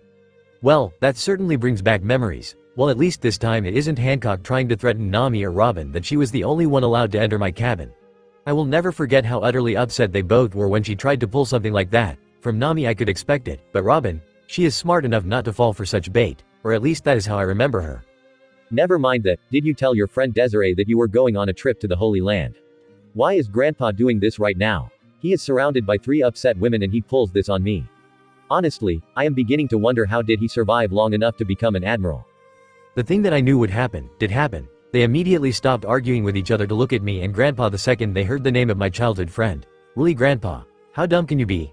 It is like adding a barrel of oil to a shield that is already on fire. Luffy, me and my girls hope you don't mind we overheard something. Could you be a dear and explain to me who is this Desiree I just heard your grandfather mention? She might look like she is calm and being very friendly, but I can make ice water with a glass and some water. That is how strong her killer intent that she was projecting my way was. Desiree D. Belmont is my childhood friend. Honestly, I didn't tell her because this would either end up causing her to worry or cause her to tag along thinking I was going there to goof off. I needed to attend a very important meeting with the Elder Stars, so she would get bored or upset a celestial dragon. She seems to calm down a little after I mentioned this. I also didn't tell Ace or Sabo either, for very much the same reason. Honesty, Sora. I don't know why you are so upset. I am not like your son Sanji. I don't play with the feelings of beautiful young ladies like you and your daughters. She finally relaxed a little and her daughters were blush. I swear women change moods faster than the tides sometimes. I was never upset, Luffy. Just that it was a little confusing and I simply wanted to know who this person is, that you named in such a casual way. I better not mention that I also know Boa Hancock, but the strange thing is that Sanji never mentioned to her Nami or Robin. If memory serves me, Sanji used to love to gossip more than if he was one of those stereotypical housewives. As lovely as this is, we really need to get back to Dawn Island so that we can begin your training, Luffy. Alright. Crew, purchase some snacks for the trip. Be sure to thank Zeph for the wonderful meal. And for the last time, no, we can't kill the pervert even if he does, in fact, deserve it. As we left, I swear there were a couple of them aiming their rifle sights towards the kitchen. Guess they were still upset about all the perverted antics Sanji has done since the last time he was on my crew. The trip was quiet, by that I mean there was no storms, the waves were calm, and after 2 days of that I was wishing for a pirate ship to do something stupid and try to attack a nearby island. But no, it was so quiet I spent 3 days reading every single report that came across my grandfather's desk. I mean every single report. Everything from current bounties to activity reports filed by different units under his command. My grandfather was not going to complain if someone else spent hours reading these things. He only asked that I make a short note what the report was about and placed it on the top of the report in each folder.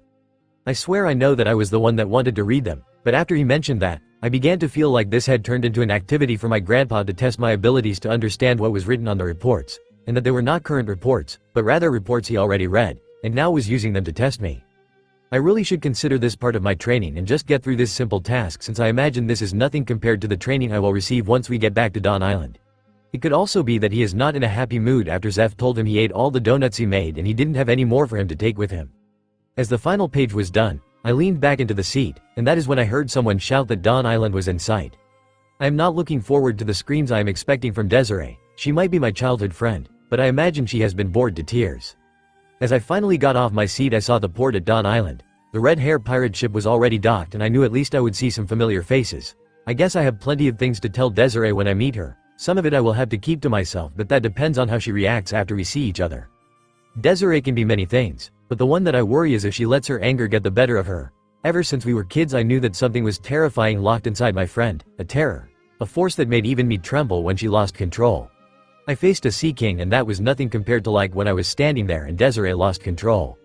It was as if she became a different person, cold, cruel, and methodical, and that was just because I ate the last of the biscuits Makino made, for my birthday.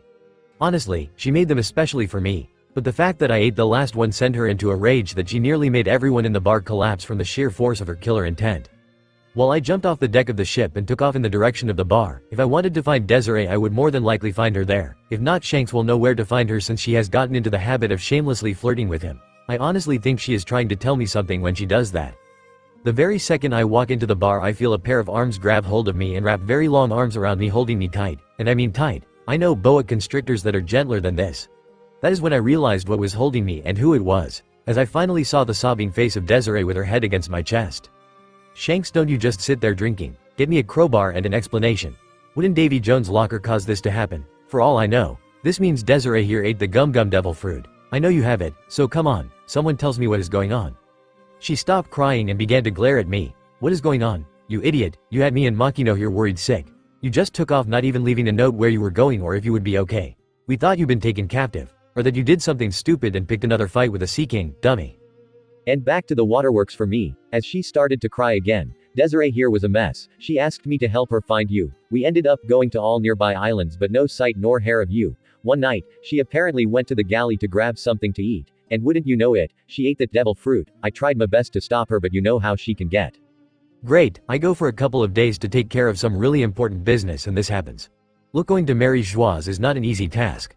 I needed to take care of a very important meeting and had to meet with a few potential members of my crew.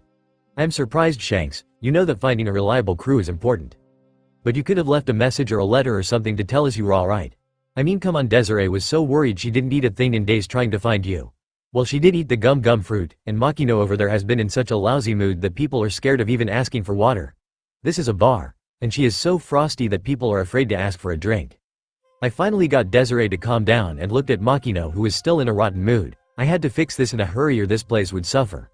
I finally told her to calm down, as I placed my straw hat on her head and told her to wait for me. I walked over to where Makino was still washing glasses, or maybe I should say she's still washing the same glass over and over again. Makino, I am sorry that I didn't leave you a message or a letter telling you what I needed to do, but I needed to do some very important things. She threw the glass she was cleaning across the room, through a window, and knocked out a guy that once was a mountain bandit. Again, something that I was not expecting, but what happened next floored everyone in the bar. She turned around and without even a moment's notice she planted a passionate kiss on my lips, and I swear she could taste what I ate. I know you are not so mean as to do that without a cause, but don't make me worry like that again. I don't want to feel like that ever again, Luffy.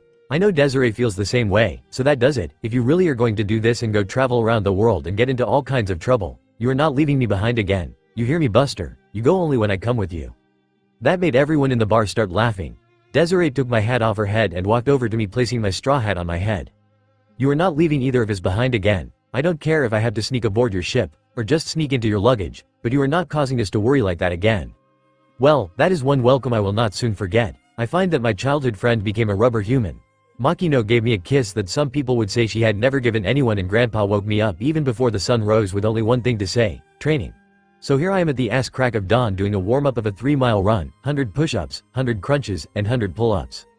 All this was just the start of the say. So tell me, Luffy, how come your little friend that was hugging you the other day has rubber abilities? I happen to know you also have them, but there is only one devil fruit of each power, no more. I was still doing push-ups when he asks me this. Well, because I originally came from the future, Grandpa, and I of course already had eaten the devil fruit. Since I came back to the time that I was born, I guess that devil fruit still existed before Desiree ended up eating it. I am not crazy enough to eat 2 devil fruits of the same type. You know, Grandpa, you call them fruits because of the shape they take, but trust me, they don't taste like the food at all. They're probably the single most disgusting thing I ever ate in my entire life. He was still seated on my back. I see, so that is why. Well, since I imagine you know everything about those powers she gained, I want you to explain to her about why she can't go swimming ever again. You do remember what happens to people that eat devil fruits if they go swimming, don't you? I told him as I kept doing my push-ups that they sink and drown. Everyone with devil fruit powers knows this. I have even seen some examples of it. This brings back memories of how I met Brooke for the first time. Alright then, after you are done with your pull-ups we can start today's training. I am teaching you proper fighting techniques used by actually trained professionals that have survived countless battles thanks to these skills. They are 6 abilities, 6 that when mastered make you able to do anything you need to do. These abilities are used by top officials that protect the peace, provide order, and justice for all people that live under the benevolent guard of the world government. I can't believe my grandfather, after I told him I come from the future, is trying to still make me into Marine, telling me what could be classified as world government propaganda. Grandpa, I get it. You love the Marines. You love the world government. But as long as the celestial dragons can pretty much do whatever they want, or use you for their sick enjoyment, that is not true.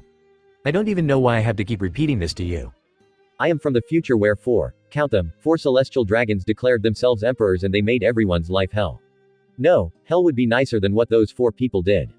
There are no Marines, there are no Elder Stars, they control everything, and without some sort of check and balances, some way to prevent needless slaughter, the future where I came from is what you get. So and you are going to train me in the martial art styles called the Rokushiki. Grandpa, I seen people use them alright. I know how useful they are, and I seen people use all 7 of them, so please could we focus on the actual training, tone down the propaganda. And Grandpa, how can first be a Marine if my armada is part of the checks and balances on the Marines? He stayed quiet for some time, and he looked at me with an almost sad look. So you seen all 6 of them, you mean? I told him no, I saw all 7 of them. Well, the first one he wanted to talk about is Geppo. I see quite a few people use it, but very few times did they ever explain in great detail. Geppo is the ability to strengthen a person's legs, that a person can use this ability to kick hard enough to be able to stand on a cushion of air and float. Using this skill, a person has been able to travel vast distances, making this ability a great way to evade an attack or be able to travel where others would find it impossible to reach. He looked at me and then he pretty much strapped enough a massive shackle on my legs. The thing's weight feels like my leg is going to break. That is how heavy this thing is. I am having trouble standing, much less walking anywhere. From now on till next Friday you are to wear that everywhere, and the weight will increase as time goes on. Like I said, Luffy, you need to strengthen your legs to be able to even try this skill. The pain was terrible. The frustration to do the most common movements was enough to make me almost cry. But I know this is something I had to do. Something that I must learn if I am to be strong enough to do what must be done. I will not let my limitations bring about the ruin of our world, our lives, and all those I care about. The thing is, Makino actually already knew how to use Geppo for some reason and she never told us, but still insisted that she go through the same training me, Ace, Sabo, and Desiree were going through. Ace, Sabo, and Desiree asked why did they have to go through this sort of hellish torture. Grandpa told them with no room for misunderstanding or mercy, something I never expected. Luffy is going to see some things and endure some situations that make this training seem like playing in the yard. If you cannot even complete this training, there is no point in you ever thinking of joining him in the Grand Armada he is going to make. You would not survive the things Luffy will face. So before we get to day 2 of this training, I will ask you, do you give up?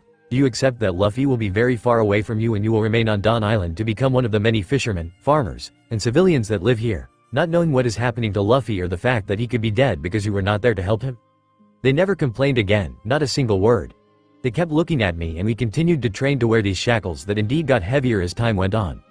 We had to do everything we could, from doing exercises to strengthen our legs to even push ourselves in ways I would never think of doing. I probably could have an easier time if I went geared too. But let's face it, Desiree just barely started to experiment using her devil fruit powers. And it would not be fair to everyone else, so I decided to do this as if I had no advantage whatsoever. Well, not really, being a rubber man breaking a bone would take a lot more than this.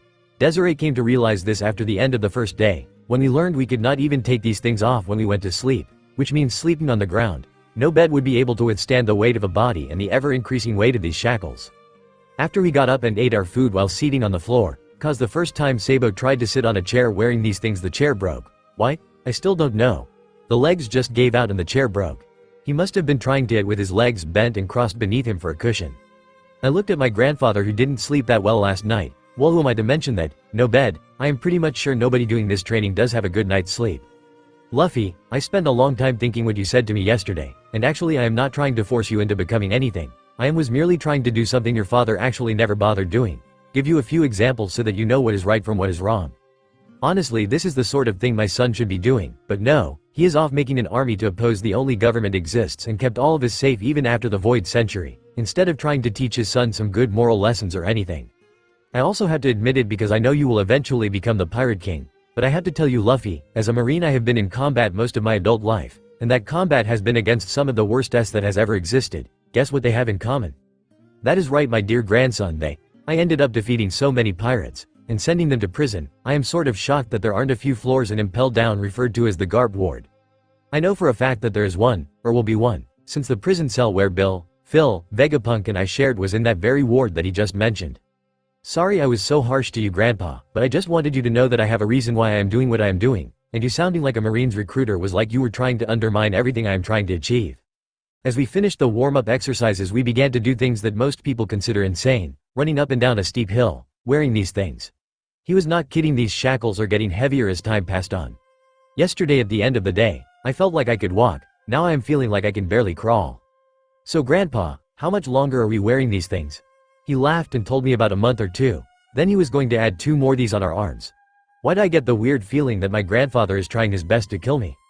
All I know is that these exercises make me feel like my legs are going to get ripped clean out of my body sometimes. I know this is necessary, but that doesn't exactly mean these are not painful. What the heck is in these things? Sea stone? That is the only way I can explain why these things hurt me like this. I just have to remember what I am fighting for and who I am fighting against, keep my mind on the goal, stop thinking about how much these things hurt, and the fact that it will get much worse when these things get slapped on my wrists. As the day came to an end, I found myself floating in what reminds me of that underwater city beneath the red line. Why do I feel like I am swimming in the waters of Fishman Island? That is when a stunningly beautiful lady came near me. That is because we are meeting somewhere you once found relaxing.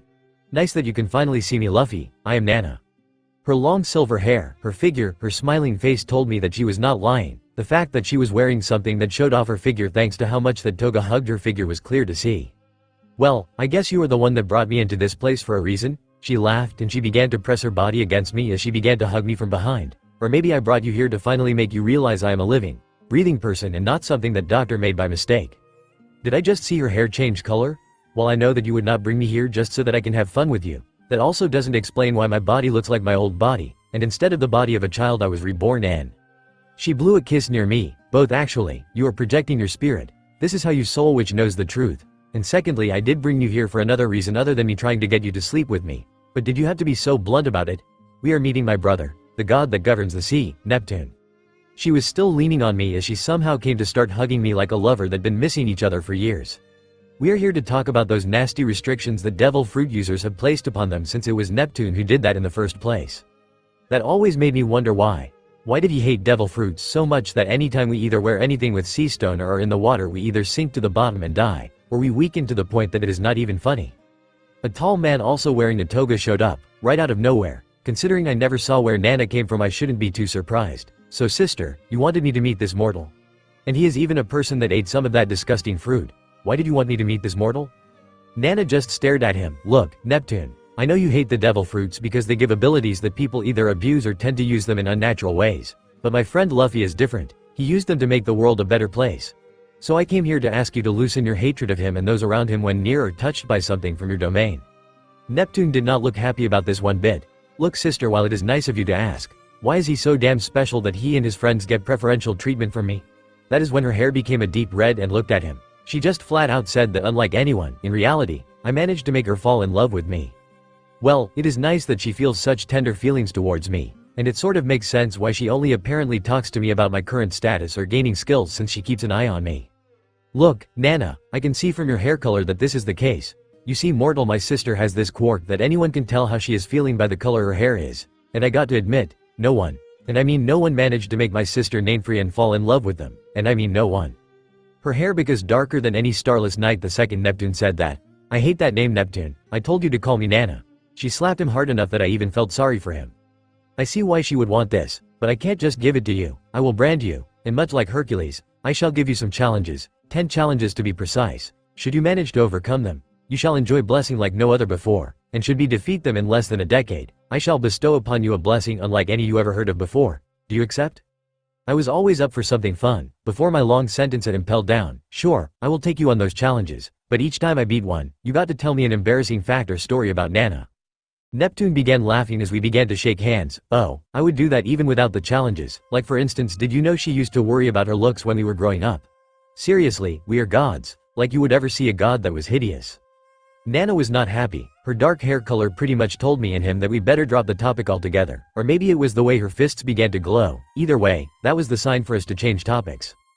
First challenge is surviving in my realm without aid for 10, and the second for 20 minutes. The third is for you to defeat a sea king while on land. And fourth, defeat a sea king underwater.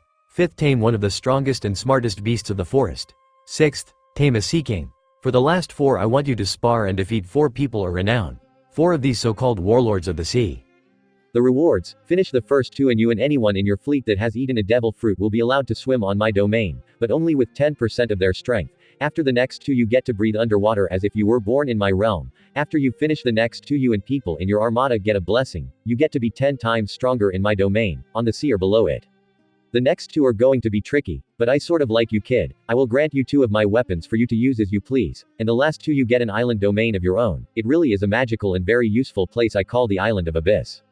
But remember, if you finish them quickly enough, you get my ring. That is when Nana decided to step between me and her brother. Wait for a second, brother, you know what that means. You are telling us that you will mark him as your successor if he finishes the challenges fast enough. Neptune just laughed. If he can defeat my challenges and somehow I am away from my realm for over a few millennia, then yes, Luffy here, your boyfriend, becomes the next god of the seas. But that is not likely to happen. He does gain however the second he wears my ring, immortality, and the might of a god. But only when you wear the ring, Luffy, no one else can wear the ring. Also, this doesn't do the effects of sea prism stone, like your shackles. Anything that is made from sea prism stone will affect you and others like it would affect anyone else. Well, that was certainly something new. I guess Nana couldn't seem more like a young woman after I saw how embarrassed she was when her brother mentioned her birth name. So very much like the ancient Hercules. I too been challenged by a deity. Never was one to turn down a good fight or a good challenge. Not going to change that now. The shackles seem to have gotten a lot easier to carry. The ones in my arms don't feel like they hurt anymore, and since I managed to use the Geppo ability today, I will be learning the next skill.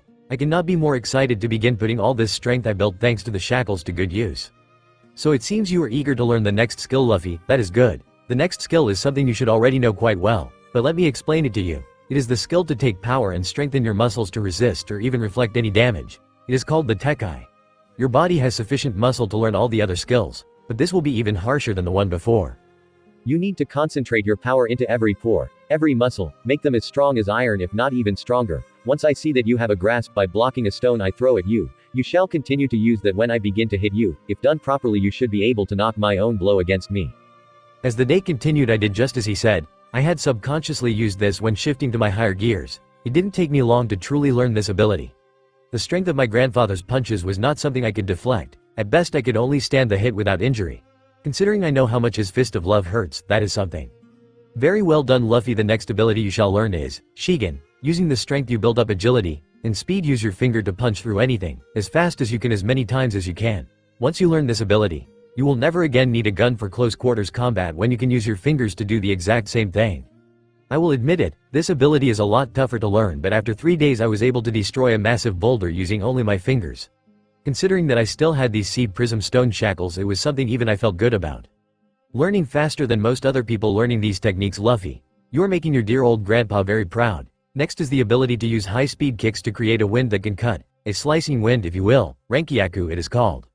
Kick as fast as you can, as hard as you can, to push the air in the direction you want in a high enough speed, and you should be able to cut through stone walls. I have seen this ability and sure enough I tried my best, but again it took me 2 days to finally figure it out with my body. I was able to send one slicing wind against a tree and the tree fell after it was cut cleanly in half, near Ace, Sabo, and Desiree, who were apparently trying to do the same to the tree. Grandpa laughed and he looked at me. The next one is called Soru. The ability to use your own speed to move so fast that you will seem like you disappeared. Use your own strength to make your own body move faster and faster. Always trying to push faster until your opponent will think you disappeared. It is a great way to evade an attack because they shock leaves the enemy open for a counterattack. Again I saw people use it, but learning it was a different matter altogether. It took me 5 days to be able to move fast enough. I thought that if I combined what I learned from the previous abilities to this one it would make it easier, but that only helped a little. And finally the last ability my grandfather was going to teach me was very much like Soru. Instead of making my body fast, now I am told to make myself as flexible. So the last ability is to learn to evade everything. Kind of anticlimactic, but I guess you would know better than me. To make my body flexible, well, take off these shackles and I can show you flexible. I am much like Desiree, a rubber human. He began to shake his head and wave an index finger at me. No, that will not do, Luffy. While devil fruit powers are great, you must not grow dependent on them, for if they fail or you meet someone that can cancel those powers even briefly, you will be in a whole lot of trouble, and more than likely I will not be anywhere near to help you. And Kami E is the last ability I can teach you. The last ability is for you to master all the other abilities on your own, and once you master all 6 of them, then you will learn the last ability called Rokuogen, the ability only accessible to those that master Rokushiki. As far as the shackles, they will unlock when you are ready to leave this island and begin your adventure. So that was his strength training and teaching me these 6 abilities, and then it was to me to master them, and only when I master them can I actually learn the 7th and probably the most difficult to master. I remember seeing that ability used and what it feels like to be hit by it, but if anything this training taught me it is that it is simply not enough to learn it. My experience gives me an edge in understanding it, but understanding and learning are as different in matters of training like going from crawling to running, thinking they're the same thing. So you see, Luffy, all the time you are wearing those shackles and everything you and your friends have gone through was for a reason. An army's strength is determined by the strength of the weakest link. Always remember this: for your armada to be able to prevent abuses by those in the Marines, you must be stronger, smarter, and more cunning than they are. Luffy, there are 3 abilities that I still need to explain to you, and 2 that are extremely hard to acquire. I am of course talking about the abilities born from your own willpower, otherwise called Haki. There is also one that was never considered Haki, but I might as well tell you about it. Observation Haki is the ability to use your will to extend the range and detail of your perception to beyond what a human can do. Using this, people can evade attacks, predict the trajectory of thrown weapons. Even long-range weapons such as rifles, pistols and even cannons become useless against a master of observation Haki. Armament Haki is the ability to turn your will into armor that either surrounds you or can even coat your organs and muscles to make them stronger than any human. Masters of armament Haki become unstoppable juggernauts. Some even have managed to apply it to their weapon of choice. Meditation Haki is, as the name applies, to use your will to extend your mental sharpness and intelligence to beyond human. These people become master strategists, genius inventors, or cunning investors and business tycoons. Elemental Haki is considered by many to be fantasy, but many people have been able to tap into an elemental force otherwise impossible to explain. This Haki is believed to be using your will to look at your own soul and finding the connection between your soul and the world around you, in other words, your connection to the elements. Healing Haki is using your will in order to heal yourself and heal others. A dedication to being a doctor or healer is needed. Very dedicated medical practitioners can use their will to make the more impossible injury nothing to worry about, but like I said, it is the will of a person and also the dedication to heal someone, and it can also be used to harm people. For 2 examples, it can modify your strength and speed, allowing you to destroy mountains with your fist and be able to cut someone. It's like if your hand actually became a scalpel. Just to let you know, the modifying the strength and speed is mainly to allow them to hold down a patient that's struggling while trying to work on the person, and allowing them to have their hands become like scalpels would allow them to do surgery. But of course these 2 techniques can be used as weapons. And the rarest of them all, the will or wise, known as Conqueror's Haki. Very few people have this, because unlike the other ones I mentioned that can be learned through meditation, practice, and concentration, Conqueror's Haki cannot be learned. You cannot give it or receive it. It is one that either you have it since the day you are born or you don't. Very few people have Conqueror's Haki, and those that do have it are extremely powerful. They have been known to using only their Haki being able to make an entire army fall unconscious from the sheer force of their will. I was almost tempted to remind him I can actually use observation, armament and Conqueror's Haki if only to stop him from lecturing anymore. I didn't, because that would be incredibly insensitive and rude to my grandfather, who obviously is taking time to explain all these things, because he actually cared. So meditate, try to use my will in ways that if other had not done before would make people think I am crazy. And one of them is pretty much impossible for me since I am not a trained healer in any fashion. That about cover it? Grandfather just smiled and nodded his head. I don't know why this feels an awful lot creepier than it should. So he continued to train like there is no tomorrow. Well, Sabo, Desiree, Makino and Ace trained with me. Sabo decided after 3 years that most of this was garbage and decided to join my dad's revolutionary army. Saying something along the line, if they can make someone like my grandfather an actual admiral, that is a government that is in severe need of either being reformed, fixed, or just brought down and left to burn in ruins. Whichever is actually easiest. Cause Sabo just didn't think the world would survive more of this. I went through this training for 3 years and I am now 9 years old, and besides the first time I met the 5 Elder Stars, I have met with them 8 other times, and that is when I remembered I need to visit the Elder Stars to tell them what have I been doing. Also, maybe I get to meet some of these warlords and challenge at least one for a friendly sparring match. I fulfilled the first 2 challenges rather easily. One night I went for a glass of milk, and I slipped and ended up falling into the ocean. It actually took me an hour to get out. Everyone else was asleep, and apparently, when you are so deep under the ocean, it is not a smart idea to scream for some help.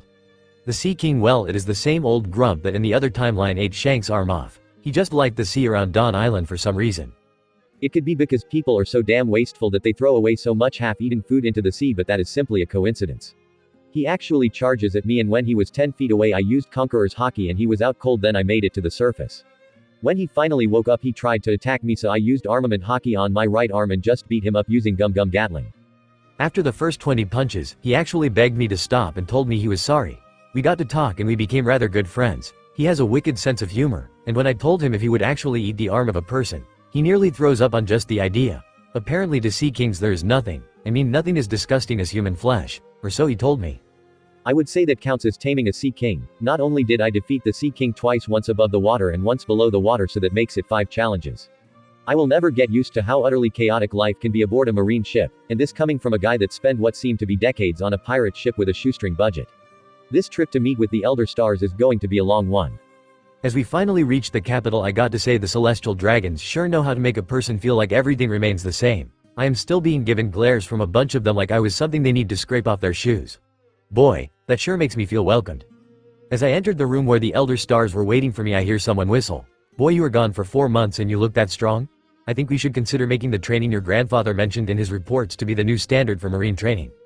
That is when the person next to him hit him with his elbow. If you want for us to have massive casualties, sure. Go ahead. Desertion will be the least of our problem if we do that.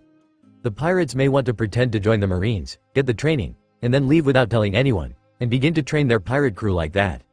One that sat holding a large sword looked at me. Do you have anything to add to this conversation, Luffy? We don't want you to think we are ignoring you. I finally managed to sit in the chair that was placed for me, and I looked at him with a smile. I wouldn't worry too much, this sort of makes me feel more welcome than anything. While I managed to recruit a few members of my own crew, I found a cook, a possible second-in-command, navigator, quartermaster, and a few combat specialists. All in all, I would say I am pretty close to having the minimum number of crew members for a functional ship. One man looked a little surprised by my progress. Well, you might have noticed that some of the celestial dragons are a bit, shall we say, frostier than last time. Well, there is a reason for it. One of the celestial dragons been complaining to us that his daughter does nothing but to either ask details on how you are doing, or talks to no end of what she managed to get someone to tell her. Her father was not exactly happy when he saw his daughter was planning to put a giant sign by the entrance saying, "Welcome back, my darling Luffy." I could think of at least 3 women I know would want to beat the living daylights out of that girl for daring to think something like that. Well, I am sorry that I caused you such trouble. It was never my intention. I was hoping to tell you that I was making good progress towards building my armada and that my grandfather was indeed doing everything he can to train me and the few crew members that live at Dawn Island. Instead, it seems I caused you nothing but trouble. They both looked at me and smiled. Nothing as much of trouble as we face any other day. We do have to tell you that currently there are 4 warlords that are very interested in meeting you. I suspect they want to challenge your claim to become the Pirate King. As you know, we informed all 7 of them, but so far only 4 seem to take this news seriously. I was never one to cower from a challenge, and I always enjoy a good fight. I say let them try me. I hope you told to wait for me at the arena. I wouldn't want to cause any collateral damage. One of the Elder Stars decided to show me the way to the arena. It seems they didn't want collateral damage either, since they placed guards at the entrance to prevent people sneaking in to see the fights. 3 men and a lady were waiting for me, and I was happy to see Junbei was one of them. He was a member of my original pirate crew, so that means he retained the memories from that time. Boa, even as a teenager, is someone I have to admit is quite beautiful, something I never noticed before. Also, you 4 are my challengers. Boa Hancock, it is a pleasure to see the ruler of Amazon Lily. Bartholomew Kuma, I don't see why you need to cover your hands. I think those pads actually look adorable. Who does not know the name of the strongest swordsman? Dracul Mahawk, looking forward to our spar. And Jinbei, the one person present I can honestly call my brother in all except blood. They were all staring at me with this odd look on their faces. I guess they didn't expect me knowing their names and the things I mentioned. I also get the feeling that Jinbei is just pretending to be shocked as to not arouse suspicions. Mahawk walked towards me and he stopped right in front of me. Not many people can talk so casually towards us. It shows you have courage. But we are here to fight now, socialize. The Elder Stars say become Pirate King. It is time you prove it with actions and not just words. You will fight each of us, one-on-one. You will be allowed 30 minutes between each fight to catch your breath. The Elder Stars demanded that non-killing techniques were allowed, but killing your opponent would not be allowed. You will fight us in the order we arrived. That means Boa Hancock is your first opponent. Everyone stand to the sides and combatants to the center of the arena. We shall not interfere, or I shall make you that the Elder Stars did allow death during these matches after I am done with the person that dares to interfere in the fight of another. Mihawk was never one to mince words. He told what he believes and what he thinks regardless of the consequences. Very well, Lady Hancock, will you grant me this dance? She laughed and immediately she put a kiss on her fingers and pretended to blow it at me. I knew better than catching it. She was not holding back, so I would not hold back either. I used my second gear and immediately made my body grow to somewhat what I looked like when I was 18 years old, since this is happening now. My chest does not have my scars. I began to use what I learned about the 7 powers and made my body as flexible as I could. Being in this much older form seems to limit my abilities. My dexterity and agility seem to be cut in half. Feeling a lot heavier, and my arms do not stretch as much as I would expect, almost half the reach I had before. I kept evading her love fruit attacks, one after another. This was almost funny. In any other instance this would be a rather enjoyable dance. But I knew better than allowing myself to be hit by her. One hit, one blown kiss, one beam, and I would be turned into stone. She was getting tired, and when she least expected it, I pulled her closer to me. She was tired and could not resist when I put my lips on hers. The kiss was far from chaste. And as soon as the kiss ended, I looked at her blushing face. You be nicer and I will even be willing to date you. That was it. As soon as her mind finished working out what I said, she leaned on me and she fainted. The looks of utter shock from Mihawk and Kuma were priceless. I guess they never expected me to have this strong of an effect with her. As I walked back I could see 3 men smirking. So you managed to find a comfortable sofa for your blushing bride? When is the wedding? Am I even invited, bro? I wanted to switch my next fight for Jinbei after he said that. After such comments, I was in the mood to feed him a knuckle sandwich. Bartholomew was however impatient. For some reason he was already waiting for me at the center of the arena and was giving me the universally recognized sign of, come at me, bro. Not wanted to disappoint, I went and used Soru and managed to get to him in almost less time it takes for him to the brink. With quick use of armament Haki, I tried to knock him out. Didn't work. He used his devil fruit powers to blast me back into a column. Nice try, kid, but you are going to have to do better than that to catch me by surprise. I wanted to do something so shocking that he will become so embarrassed that he will lower his guard. Did anyone tell you when you point your paw at someone they look like the paws of a teddy bear? This caused Jinbei and Mihawk to look at his hands, and then think, and look at his hands yet again. That is when they both looked at each other and nodded their heads in silent agreement. Thanks for the compliment, but not because you did that. I am taking it easy on you.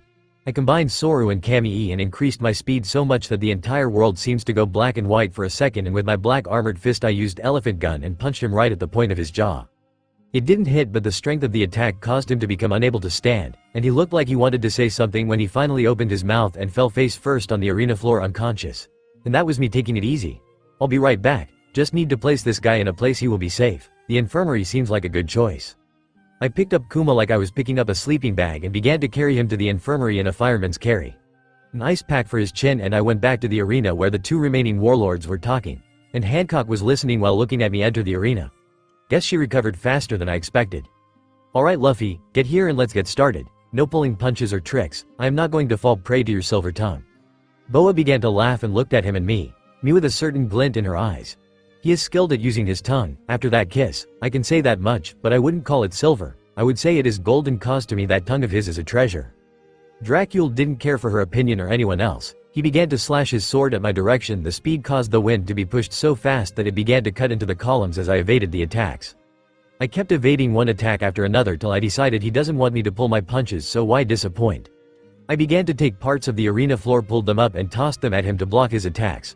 I used all my strength and pulled part of the columns as I broke the column as 3 pieces and threw it at Mihawk. He slashed the column pieces, but that was when using my speed I used Conqueror's Haki, since he could not move thanks to him having hit 5 column pieces and the dust was getting in his eyes. As he was hit by my Conqueror's Haki he looked dazed, and that was my chance to hit him with an armored gum pistol. Mihawk was not expected me to be able to use it at such close range, but if anything Chopper once taught me about pressure points, and that is how I was able to knock out the strongest swordsman in the entire world.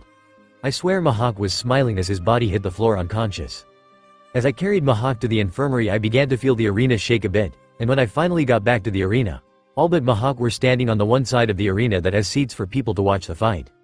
As I walked towards Jinbei the shaking got worse, and that is when it happens. The segment that was being supported by the columns I damaged in the previous fights finally showed us what exactly was the purpose of those columns. They were supporting a retention wall for the nearby public pool. By breaking these columns I weakened the wall and caused the water of a pool the size of a small lake to break, and now the arena was full of water. And the only part that was not underwater was the part where the warlords I fought before were watching us. Looks like you are not winning this battle, brother Luffy. Too bad. Once you are underwater you devil fruit users are useless. And that means I win by default. Not a glamorous way to win. But knowing you, I am happy it did happen. Those punches you give would really hurt me. That is when I shocked him by not only be fine but able to swim. Without much of a warning, I used my devil fruit powers and my armament Haki to armor my fist, and with one punch I sent him flying into the air only to jump out of the water and kick him towards the space near Mahawk. I sucked in all the water and with a lot of effort I began to repair and reinforce the broken wall, and just as the final section was repaired I returned the water, which I imagine will be replaced considering where the water was. As the warlords stare at me I walk over to Jinbei and help him stand. Damn it Luffy. You are never going to stop surprising, are you? Well, considering what we are up against, that is a good thing. Guess you have been training like I heard and not enjoying this brief moment of peace? I could not help but to laugh. You know it, and you know what we are up against. One of them is here already, working to undermine everything I am trying to do. It is the only logical thing they can do to preserve that rotten future. So I guess that means everyone from our old crew still remembers everything. That will save us some time we badly are going to need. Mahawk decided to walk right next to Jinbei and looked at me. What I want to know is how come you kissed Boa Hancock, a woman you never met, and she is still blushing? I mean, she usually is so feared that no man even dares to be anywhere near her, but a single kiss and she is acting like a love-struck schoolgirl. I simply looked at her blushing. I always found that to be adorable. She might not know much about me, but I know plenty about her. I know what she likes, what she hates, her favorite food, and the food she will not touch even if her life depended on it. So naturally, I know exactly the way to kiss her. As she heard me she went from shy to flat out sitting on my lap. I honestly don't know why this is surprising after all. Sanji's sister was sitting on my lap like, wow. What the hell happened to the arena? Did we have an earthquake or did a bomb go off? The floor and pillars are a mess, and the part of the observation deck collapse. Who is the punk that Hancock is sitting on? I was getting comfortable with my arms around Boa's waist, and we were hugging each other when who just happens to show up. Don Quixote. Frigging I am a human disaster. Flamingo. Gecko Moria and Crocodile for some reason was glaring at Boa for some strange reason. I would be more respectful to him unless you want to end up as we did. That is Monkey D. Luffy. And the reason why he is sitting like that is because apparently Luffy there did something nobody ever had the balls to do before. He asked Boa to go out with him and by the way she is hugging him I say that means she accepted. Crocodile looked at Jinbei and then at me. What do you mean how you ended up? What could a little brat like him do against 4 of the most powerful warlords on the seas? I can't help but feel that Crocodile for some odd reason is extra frosty with me. Nana, do you have any clue why? Luffy, appearances can be deceiving, that is all I have to say about that. I checked with my brother and he told me that you actually managed to clear all but one of the challenges, to tame the smartest and strongest beast of the forest. I would suggest trying to tame a beast at Dawn Island. Mahawk didn't waste a second. Arena looks like well the person who you call a brat did that, by himself, and he defeated me, Boa, Bartholomew and Jinbei in personal combat. We all lost a sparring match with him. So I would be careful of insulting someone who can beat me. Don Quixote came towards me and grabbed me by my neck. Like hell that would happen. He is a nobody, a pathetic worm, and insect to be crushed beneath my heels. I was not about to let this fool touch me like this, and so I grabbed his hand and forced him to release me. If I am a commoner, so are you. I am the child of a celestial dragon just like you are. In fact, you are inferior to me since my mother was a celestial dragon saint. I am also going to be the next pirate king, so I would be careful with your insult, Flamingo, or should I mention a little experiment you are making, something about devil fruits. That made him back off in a hurry, but that also made me bump against Crocodile, who I still remember from my past fight in Alabasta. Sorry to bump into you like that, Sir Crocodile. Don't mean to be rude to you. Happy to see you are doing so well. I read the reports about you. Are you feeling alright? Not feeling under the weather? For some reason he looked at me with a smile. No need to concern yourself. I am doing just fine, thank you ever so much for being polite and being concerned for my health. That really is such a nice thing for you to do. The real question is how far do you think you will get with someone like Boa Hancock? That was a bit personal and almost like Crocodile wanted to cause our new relationship to break. Well, no need for that. I knew exactly what to say in a situation like this. It is not for me to say. You know as well as I do, Sir Crocodile, that decision is something Hancock will decide. And I will respect her decision. I will go as far as she is willing to let me. As this came to an end, I felt like something was being forgotten. Luffy, I just finished talking with my brother, and it appears that he has decided that you have actually completed 9 of the challenges. In fact, he mentioned that you only need to tame the smartest and strongest beast of a forest. I suggest the one on Dawn Island. You also need to find Desiree and Makino, since they've been spending their time looking around the capital together since you would not take them to meet the Elder Stars or told them of your sparring matches against 4 of the 7 warlords. I guess I can always count on Nana to keep me from forgetting the important things and keep me on track. Thanks, Nana, I will do just that. I just hope that they don't get in trouble with one of the celestial dragons. I know the last 3 warlords that I met well enough to know how they would react to all this. Don Quixote will march right into the room where the Elder Stars meet and demand they tell him what I said is true. Moira is smarter. He will check without raising too many suspicions. Crocodile will have my claim checked by agents of Baroque Works. Desiree were both sitting on a bench at a large plaza till they finally saw me and they both came towards me. Desiree stopped when she was close but Makino did not and she began to hug me like lovers that have not seen each other in years. I believe this is called a public display of affection. We heard some rumors that some punk was fighting 4 of the 7 warlords of the sea, and I have to admit I was worried that it was you Luffy since you are not hurt it must have been some idle gossip. I put my arm around her waist as I help her close. Actually I did meet with the Elder Stars like planned but I also met 4 of the warlords and we did have a friendly sparring match. I don't see why you look so surprised Desiree. Like a rubber woman you should know how tough those like us can be and how good we are at resisting blunt force trauma. So you won, but that is not the only reason I was worried. I hear one of them was Boa Hancock. And even at her age people say she is the most beautiful woman on the seas.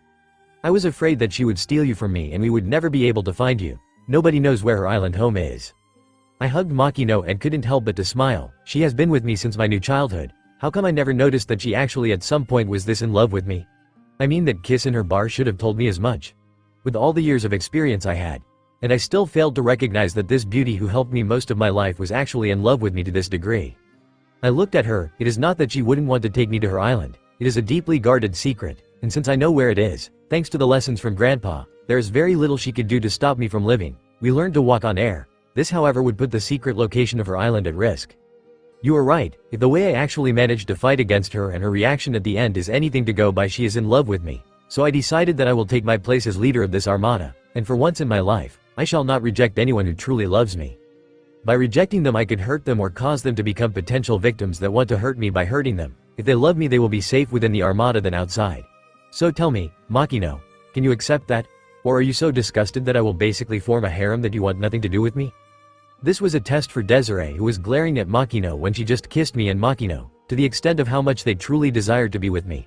As that would matter, you can have 10 or 100, it would only show me that this is proof of your masculinity. However, I shall not allow the weak to join your harem. I will not accept someone weakly. You can have a harem Luffy, but I will make sure the ones that join with you are worthy of it. Well, this is not what I was expecting at all, and for some reason, while she kissed me Boa Hancock just arrived and is standing holding my hand. As the kiss ended she looked at Makino with a glare equal or even colder than what Desiree had for her. So you will allow only the worthy to join his harem, good. So tell me as the head of his harem, am I weak? Are you going to be in my way of being with him? She stepped away having ended the kiss and stretched her hand at Boa, not at all. You are welcome to join this harem.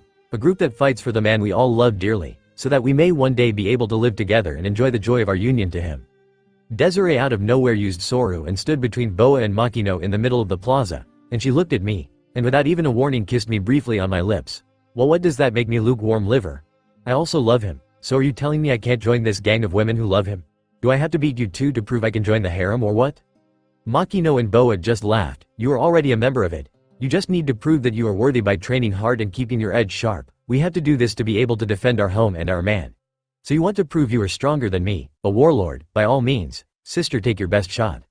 I began to worry after I heard Boa say that. Oh, don't worry Luffy my darling. I will not use my devil fruit to make a statue out of her. It is just that friendly competition to determine who gets to enjoy you in bed. The strongest of the weak, the one that earns it, gets a chance to enjoy your company in bed. This will keep all the women in the harem extra motivated. Friendly rivalry can be a good thing Luffy. You know that since you, Sabo and Ace tried to outdo each other during the training your grandfather put all of us through.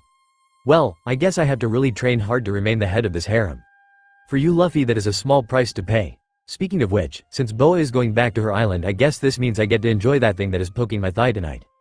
This is when Makino speaks up to both Boa and Desiree that you deal he turned 17 and I too have to wait is what I heard from Makino telling both Desiree and Boa. Well, Grandpa had to step in and put a stop to this immediately telling them that if they want to compete do it by showing results in the training anything else is useless wasted effort that will bring no one any good. To which I could argue that the mere fact that they are fighting each other means at the very least that they are working out and learning to overcome their own weaknesses and shortcomings as a fighter. But that would get me punched yet again, so I decided to leave the training to the military officer who clearly knows better. Another way to say it is that I was far too busy doing my own training to actually even try to get near this particular catfight, and even if I could that would only translate to my grandpa as saying if I have enough time to meddle in this I clearly need tougher training. As they got the message that to compete in proving who is the achieving the best results in training got through to them, rather quickly, these ladies got a lecture, and those attempts to resist those instructions were soon corrected by copious use of his fist of love.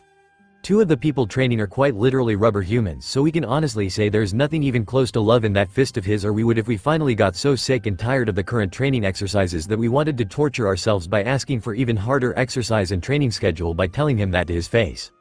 I know what most people would be thinking at this moment. Luffy simply does not appreciate the fact that his grandfather spent so much of his own time training him out of sheer love and concern, and to those people, I will tell them they can't say that till they have at least gotten one of his fist of love to the head, and then see if they can say that.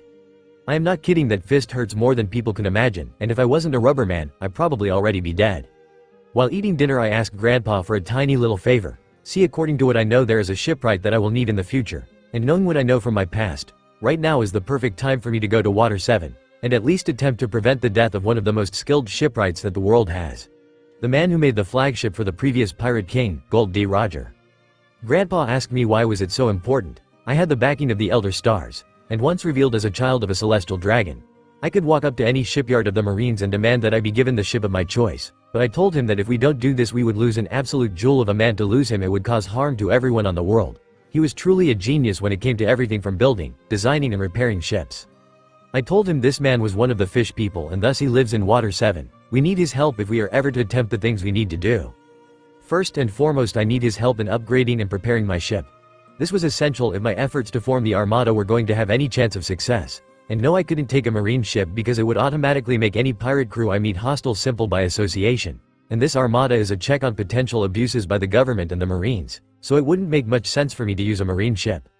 As I continued to train, Grandpa asked me why would the Elder Stars offer their support to my ideas, and the only thing I could tell them is this: for the good of the common citizen. The celestial dragons are nobles, but they have long forgotten the fact that nobles are there to serve and protect the common folk.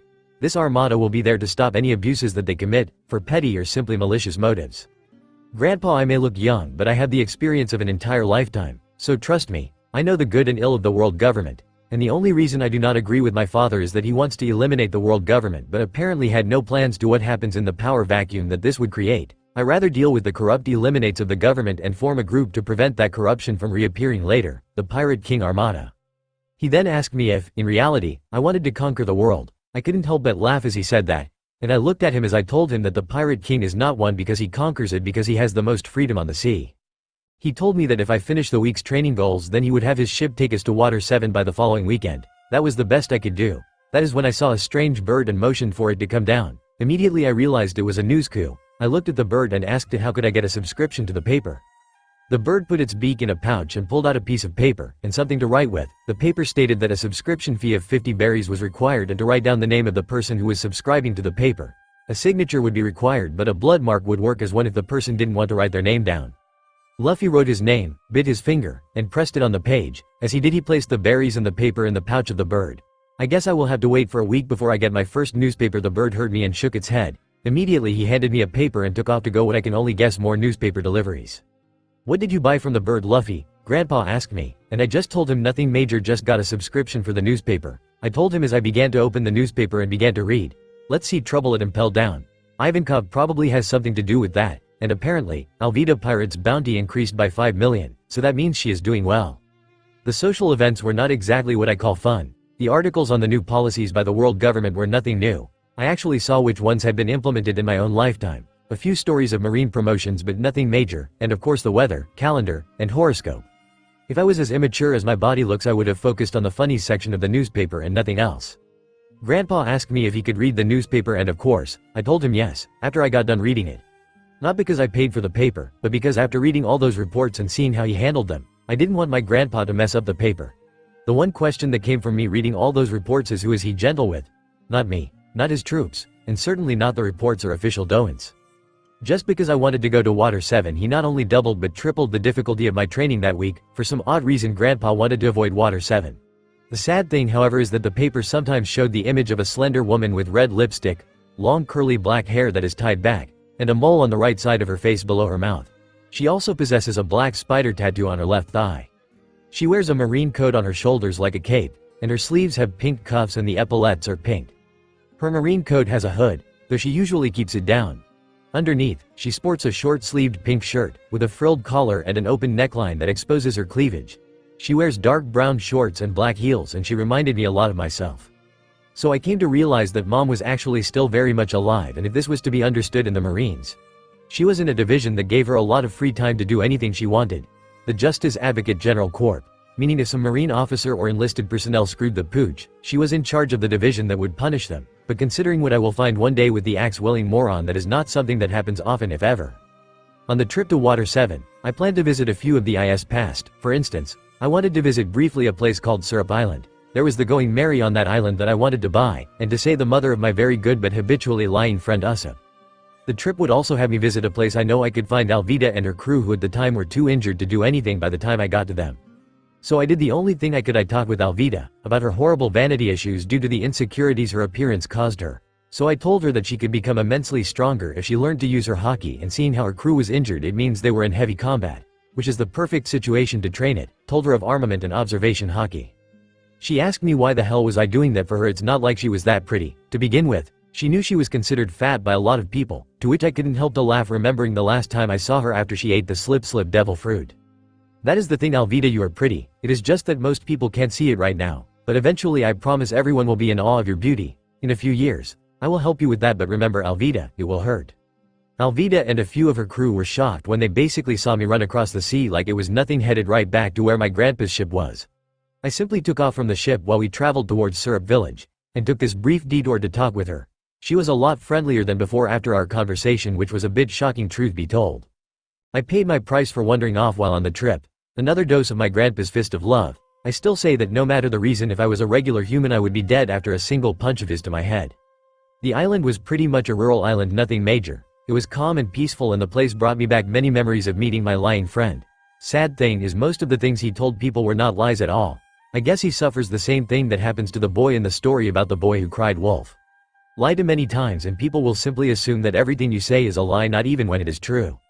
His mother's disease was actually something rather mundane and simple to treat. A couple of bottles of the right medicine, which I got thanks to my gamer powers, and sure enough, that one each day after a meal, and she should be completely healthy in less than a month.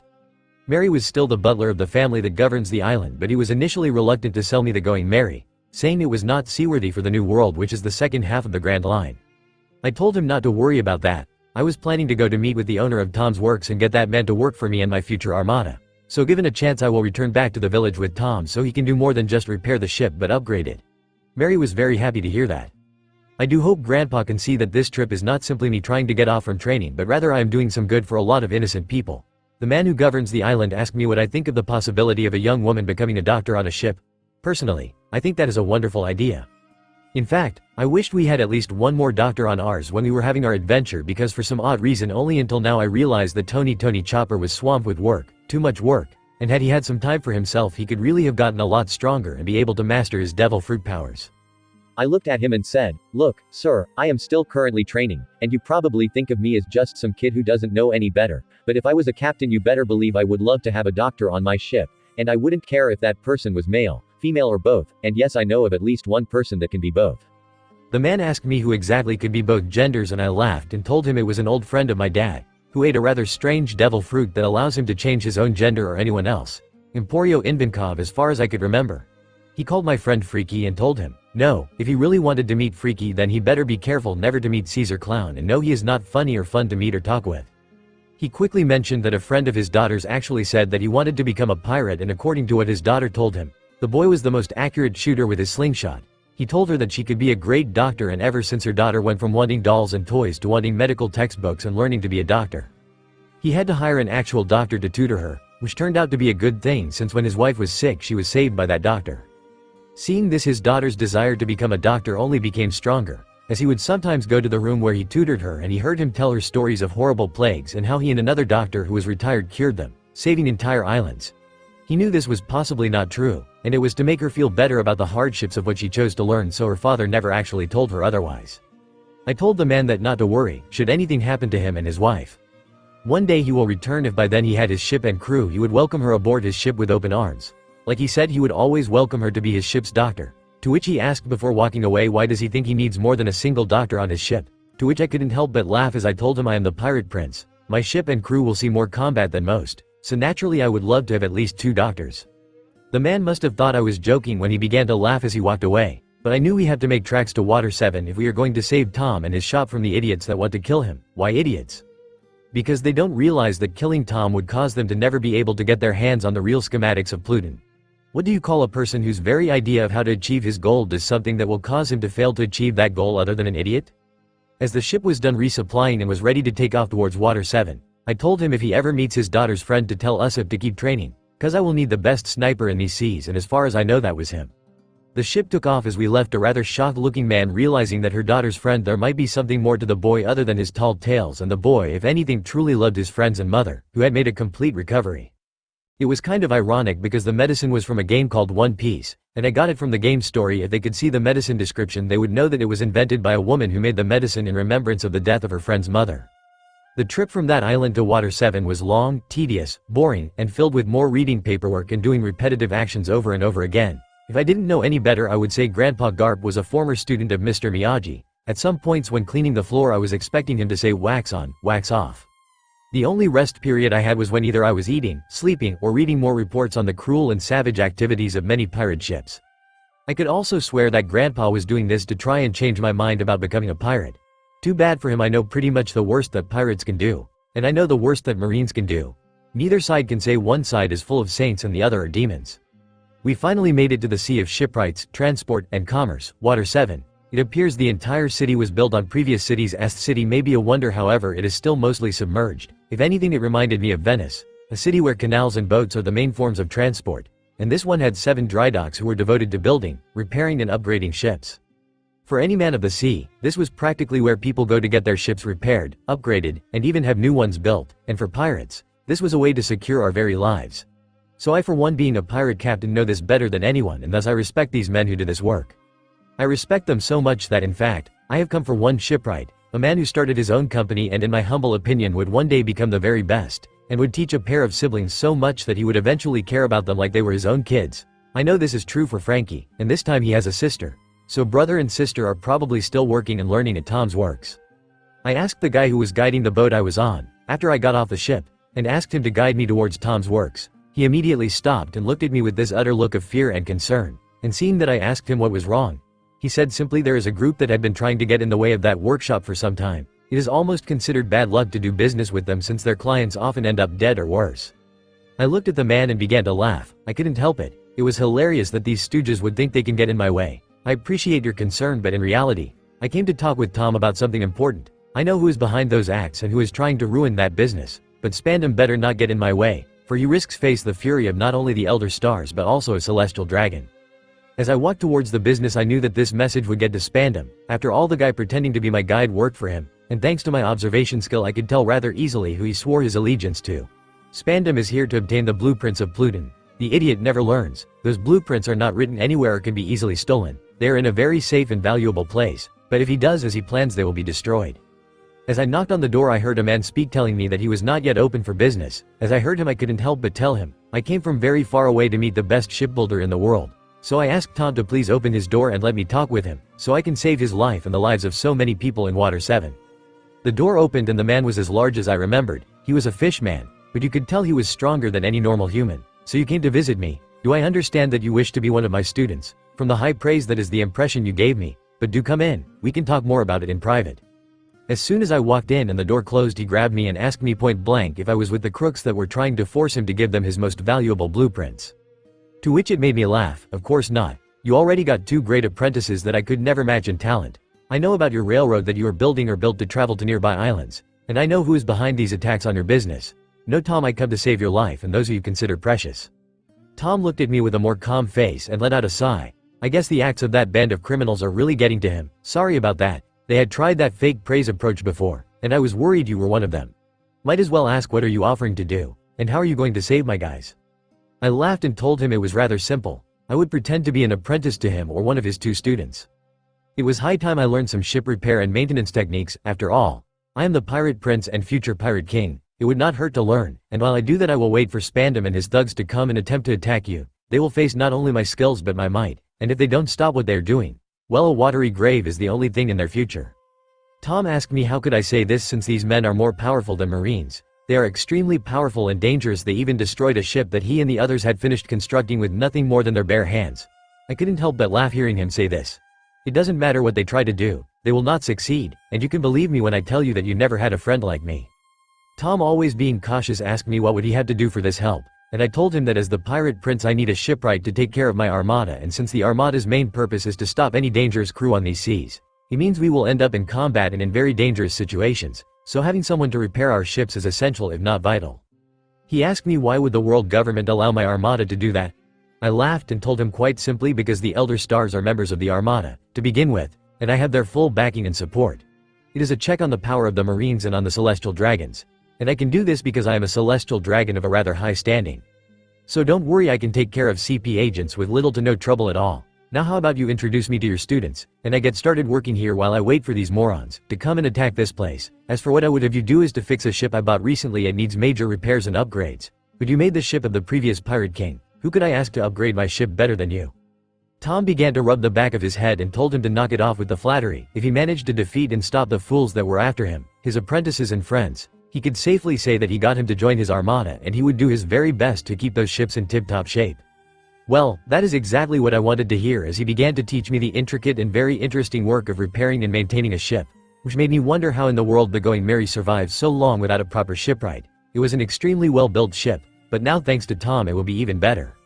The company that handled the ship docks was doing great, so it was no trouble at all for Tom and his two apprentices to leave for some time. It was a bit of an attempt to see if they could expand the business to other islands. Water 7 does get visited and services a lot of different shipping lines and transport companies. However, there are some ships on the other islands who also have a badly need of renovation, repair, and in some cases rebuilding. I for one am happy that the Going Merry is going to be stronger, better, and possibly sturdier than she was before. I can't forget how many times that ship got so damaged during our adventure, and it made me realize that I had one day come to the island to get this much improved Going Merry and my crew members. I of course hope that it will not be the same as before. Let's face it, it can't be. I made certain that Usopp's mother survives. His reputation among the other villager is great, and even if Kuro showed up, my efforts to remove him and get him to stop being a threat will work. The Marines will capture him, make him an offer he can't refuse, and what once was a major threat in these waters will then be one of the supposed defenders of the people. Cliché I know, but it is the best I could do at the time. The trip was far from boring. Tom continued his lessons, and Frankie and his sister were both quite shocked in finding out that the young man they had been working with before was simply a 9-year-old boy using iron body and armament Haki to make himself look bigger. Working on ships is by no means easy, and it did make for some great exercise. As we traveled towards Syrup Island, Tom gave me many lessons about how a ship can suffer damage such as scrapping against underwater rocks, to even the buildup of hard substances on the hull of the ship making it harder for it to travel. Barnacle. I still can't believe he made an exciting lecture about stuff we would scrap off the hull of the ship. If he was unhappy about one thing, the condition of the marine ship, at any point when he was not teaching his apprentices or me, he would go and make notes about the many flaws and other overlooked parts of the ship. By the time we got to Syrup Island, Tom, Frankie, and his sister had complied and written a report on the ship that was practically a manifesto on the inefficiencies of a marine ship. No matter how you look at it, the marine shipwrights will be embarrassed when they realized how much the ships they built lack. I honestly hoped there was a way to store energy in this world. That way I could go ahead and suggest the newest innovation. A way to turn what would be a coal-burning steam engine into a solar-powered one. I did however mention my crazy idea to Tom, a way to store energy from the sun and use it to power a steam engine instead of burning wood and coal. This would allow the ship to build up energy reserves while at sea, but have it ready should the ship need to cross the calm belt where no wind would be available for the sails. Strangely enough, Frankie and his sister liked the idea so much that they immediately began to think of ways how they could make it work. I am not however ever suggesting them putting a lightning rod on the mast of the ship and using it to collect the lightning bolts as a means to collect energy. Nope, not touching that potential disaster. The last thing I need is for some fool to develop a cannon that can fire that energy. Normal cannonballs and explosives are bad enough. Don't need a crazy captain that wants to think he is Zeus. Yes, I am aware that there is at least one person who has a devil fruit power that can control lightning, but this would make it so everyone can be as terrible as him, and that is something that should be avoided. The training on the ship turned out to be pretty good for Frankie and his sister, who I still don't even know her name. All I know is that she is quite the looker. Even in clothes that would not be flattering on the female body, she is both strong, agile, and quite beautiful. But the fact that I can't seem to remember her name bothers me. But it can't be helped, Frankie is not even his real name, it is a nickname, and at that time he didn't even have a sister, so I never met her before. Syrup Island and the village are as peaceful as ever, but the problem was when we landed and Tom finished examining the docks. To say he was disappointed was easy for anyone to see. He immediately told his apprentices to gather materials if this place didn't have a proper dock. They will have to buy land, wood, metal, and other materials and make one. Frankie and his sister took off. I of course did the same, and in a matter of a couple of days, we got enough land and building resources to begin construction of a new ship dock that would be up to Tom's requirements. It was grueling work for many people, but many people volunteered, saying this would finally allow their island to have a way to repair their fishing and transport ships. So they would be happy to help in this. This would bolster the economy of the island and thus improve their lives. Usopp, like always, was focused on catching people who were either slacking off or trying to skim a little extra for themselves.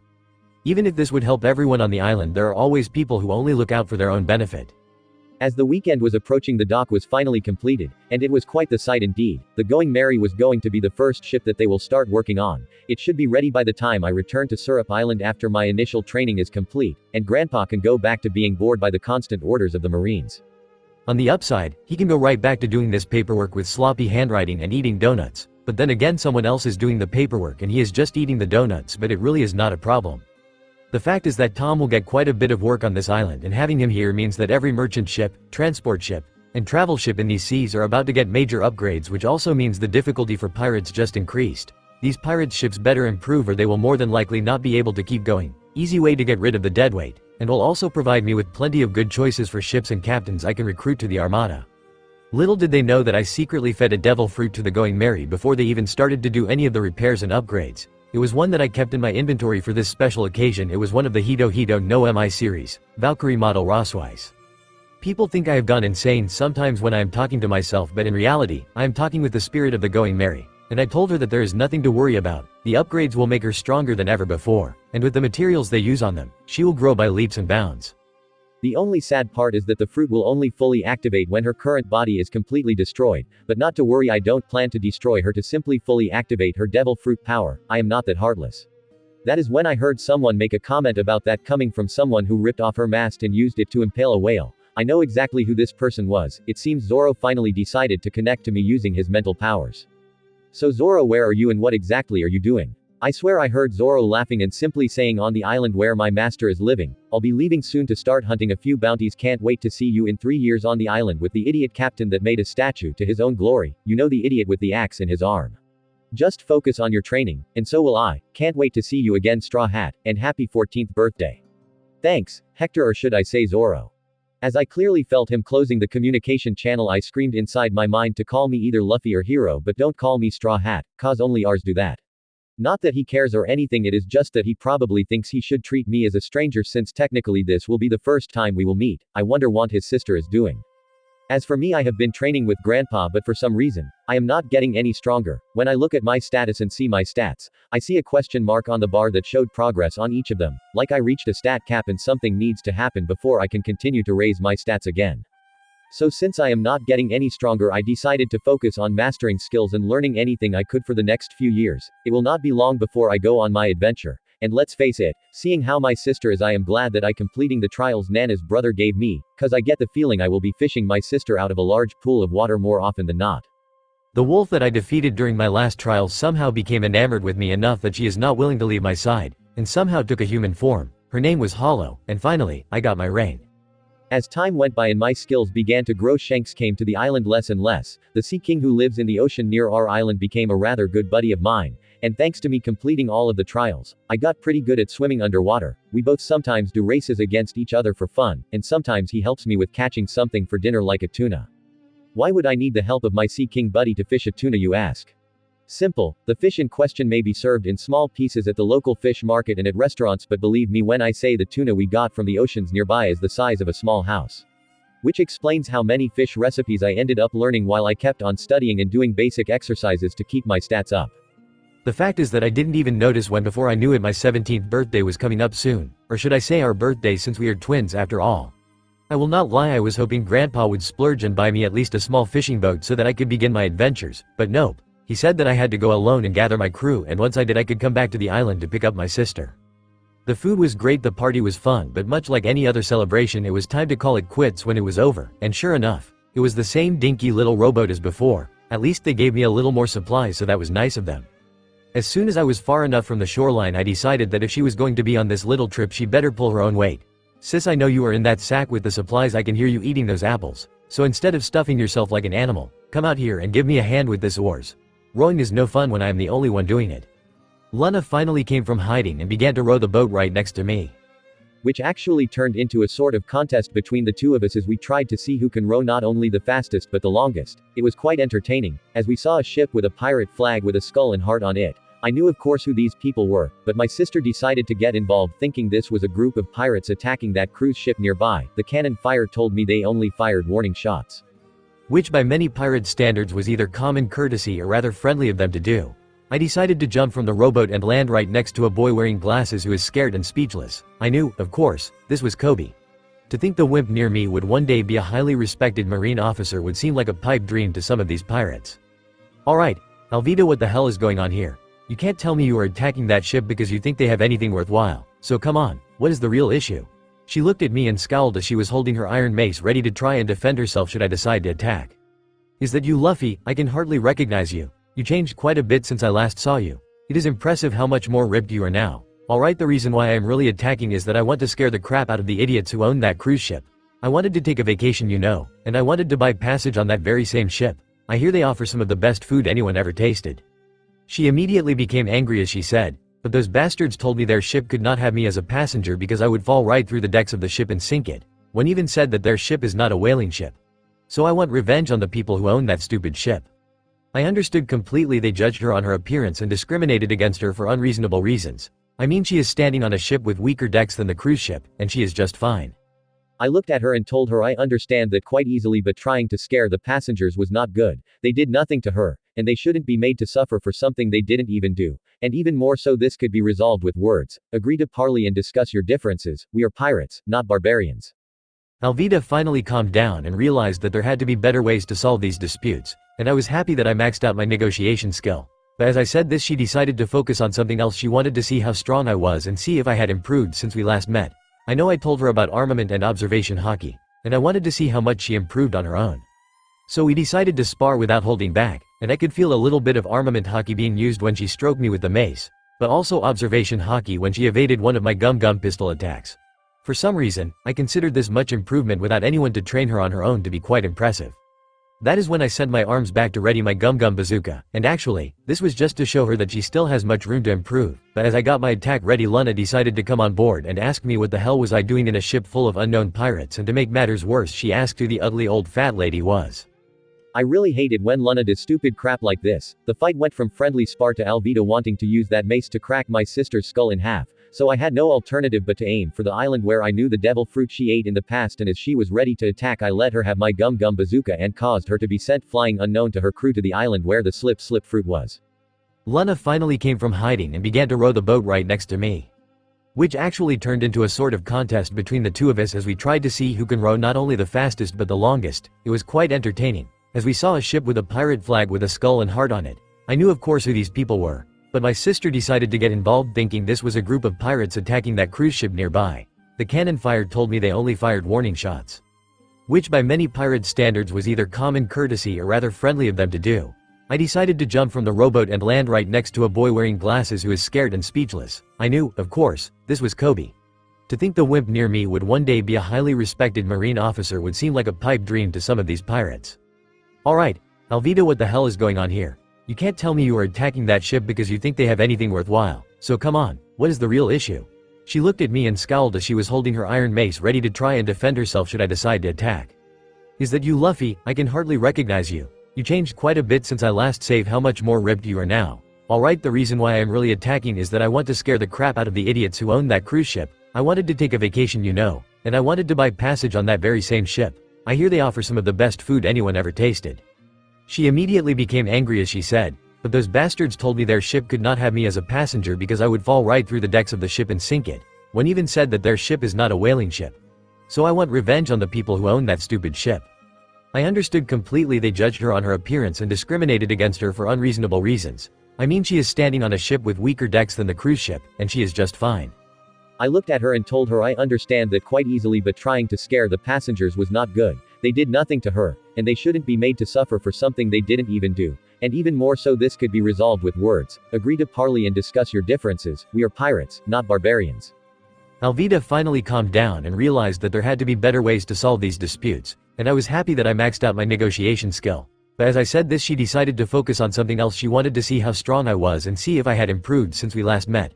I know I told her about armament and observation Haki, and I wanted to see how much she improved on her own. So we decided to spar without holding back, and I could feel a little bit of armament Haki being used when she stroked me with the mace, but also observation Haki when she evaded one of my gum pistol attacks. For some reason, I considered this much improvement without anyone to train her on her own to be quite impressive. That is when I sent my arms back to ready my gum bazooka, and actually, this was just to show her that she still has much room to improve, but as I got my attack ready, Luna decided to come on board and asked me what the hell was I doing in a ship full of unknown pirates, and to make matters worse she asked who the ugly old fat lady was. I really hate it when Luna does stupid crap like this. The fight went from friendly spar to Alvida wanting to use that mace to crack my sister's skull in half. So I had no alternative but to aim for the island where I knew the devil fruit she ate in the past, and as she was ready to attack I let her have my gum bazooka and caused her to be sent flying unknown to her crew to the island where the slip fruit was.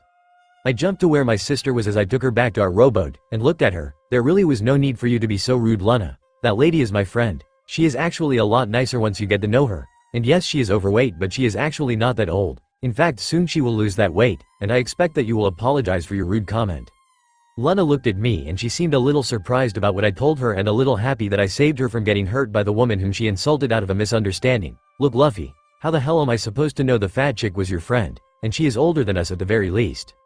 The fat hag was flirting with you, for crying out loud. You should have seen her with her blushing and looking at you like that. I got angry for some reason and the first thing that came to mind to tell her was an insult. I will apologize next time I meet her, but I want that beached whale of a woman to stay away from you. I told her again that she would be losing that weight, so nothing to worry about. As our rowboat got closer to the cruise ship, Nami ran and jumped from one of the side decks and onto our rowboat. I nearly fell in the ocean from the force of her landing on it. She immediately did a mock marine salute and smiled at me as she said permission to come aboard, Captain. As I returned the mock salute I told her, granted. Navigator Nami, tell me which way to Shell Island. We need to rescue our first mate. And probably obtain a much bigger boat than this one, since apparently, he is there with his sister. Kobe jumped on the rowboat and asked to be taken to the nearest island where he could try and find passage to go back to his home island. She placed the sack she was holding into my inventory. As a permanent party member she always had access to our group inventory. I don't mind picking up Zoro. A good swordsman would be a great help, but I am not looking forward to meeting that sister of his, Sonia. I swear she is nuts. She has literally said that she will only marry a guy who has a stronger sword arm than hers. It's insane. This lady Zoro told me she is probably one of the strongest swordswomen in this entire sea. It will be nearly impossible for a guy to beat her in a contest of brute strength. I told her that strength was not the only way to achieve victory. Know yourself, know your enemy, and 1,000 victories shall be claimed in your name. Meaning knowing about her, and with the right skills a guy could eventually defeat her. The real question is, would they survive being married to such a violent woman? Luna coughed while trying to hide the fact she just mentioned Alvida. Nami was an excellent navigator, and so in this rowboat that is exactly what she did. She also took on the duty of collecting rainwater. Water is not something to waste out at sea. And any chance we had to collect some from some passing rain cloud was something we welcomed, and this was mostly because I didn't want to waste the money I earned in the dungeon buying bottles of purified water from the dungeon. They taste horrible, and I have to explain to people where the hell these strange containers came from. Never something that is easy to explain, especially since no one knows how to make plastic bottles.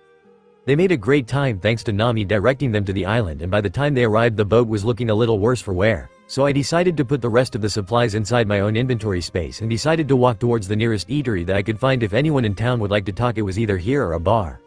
As I walked into the place I saw Zoro sitting pretty while eating some rice that the lady who owned the restaurant cooked for him. I didn't want to make a scene and asked him where was Sonia, which caused him to laugh so hard that he nearly spit out his drink. So Nami told you about Sonia. Makes sense, she loves to gossip. Where is she? She was in the punishment yard that the psycho who has this island under his thumb called his base. A guy, if you ask me, could never be a captain of any kind called Morgan. Apparently, Helmpo, the son of that psycho, took his dog into this place and was about ready to eat that little girl waitress. The little girl sort of reminded me of the lady that was busy cooking everyone's food. Sort of reminds me of Makino. So let me guess, Sonia did what you once did and got herself tied to a cross in the punishment yard. For 1 month, much like it was going to happen to you. Anything else I should know about? Zoro then turned serious. Yes, there is. Zoro mentioned to me that the only reason he hasn't gone to cut his sister free is that her sister stole his 3 blades. And they got confiscated by the Marines when she was arrested. She still has hers in her inventory since she is a member of his party. But since she is tied up and being stubborn that she can survive being tied there for a month, no matter how many times Zoro told her they never plan to keep their word, they will kill her before she can accomplish that.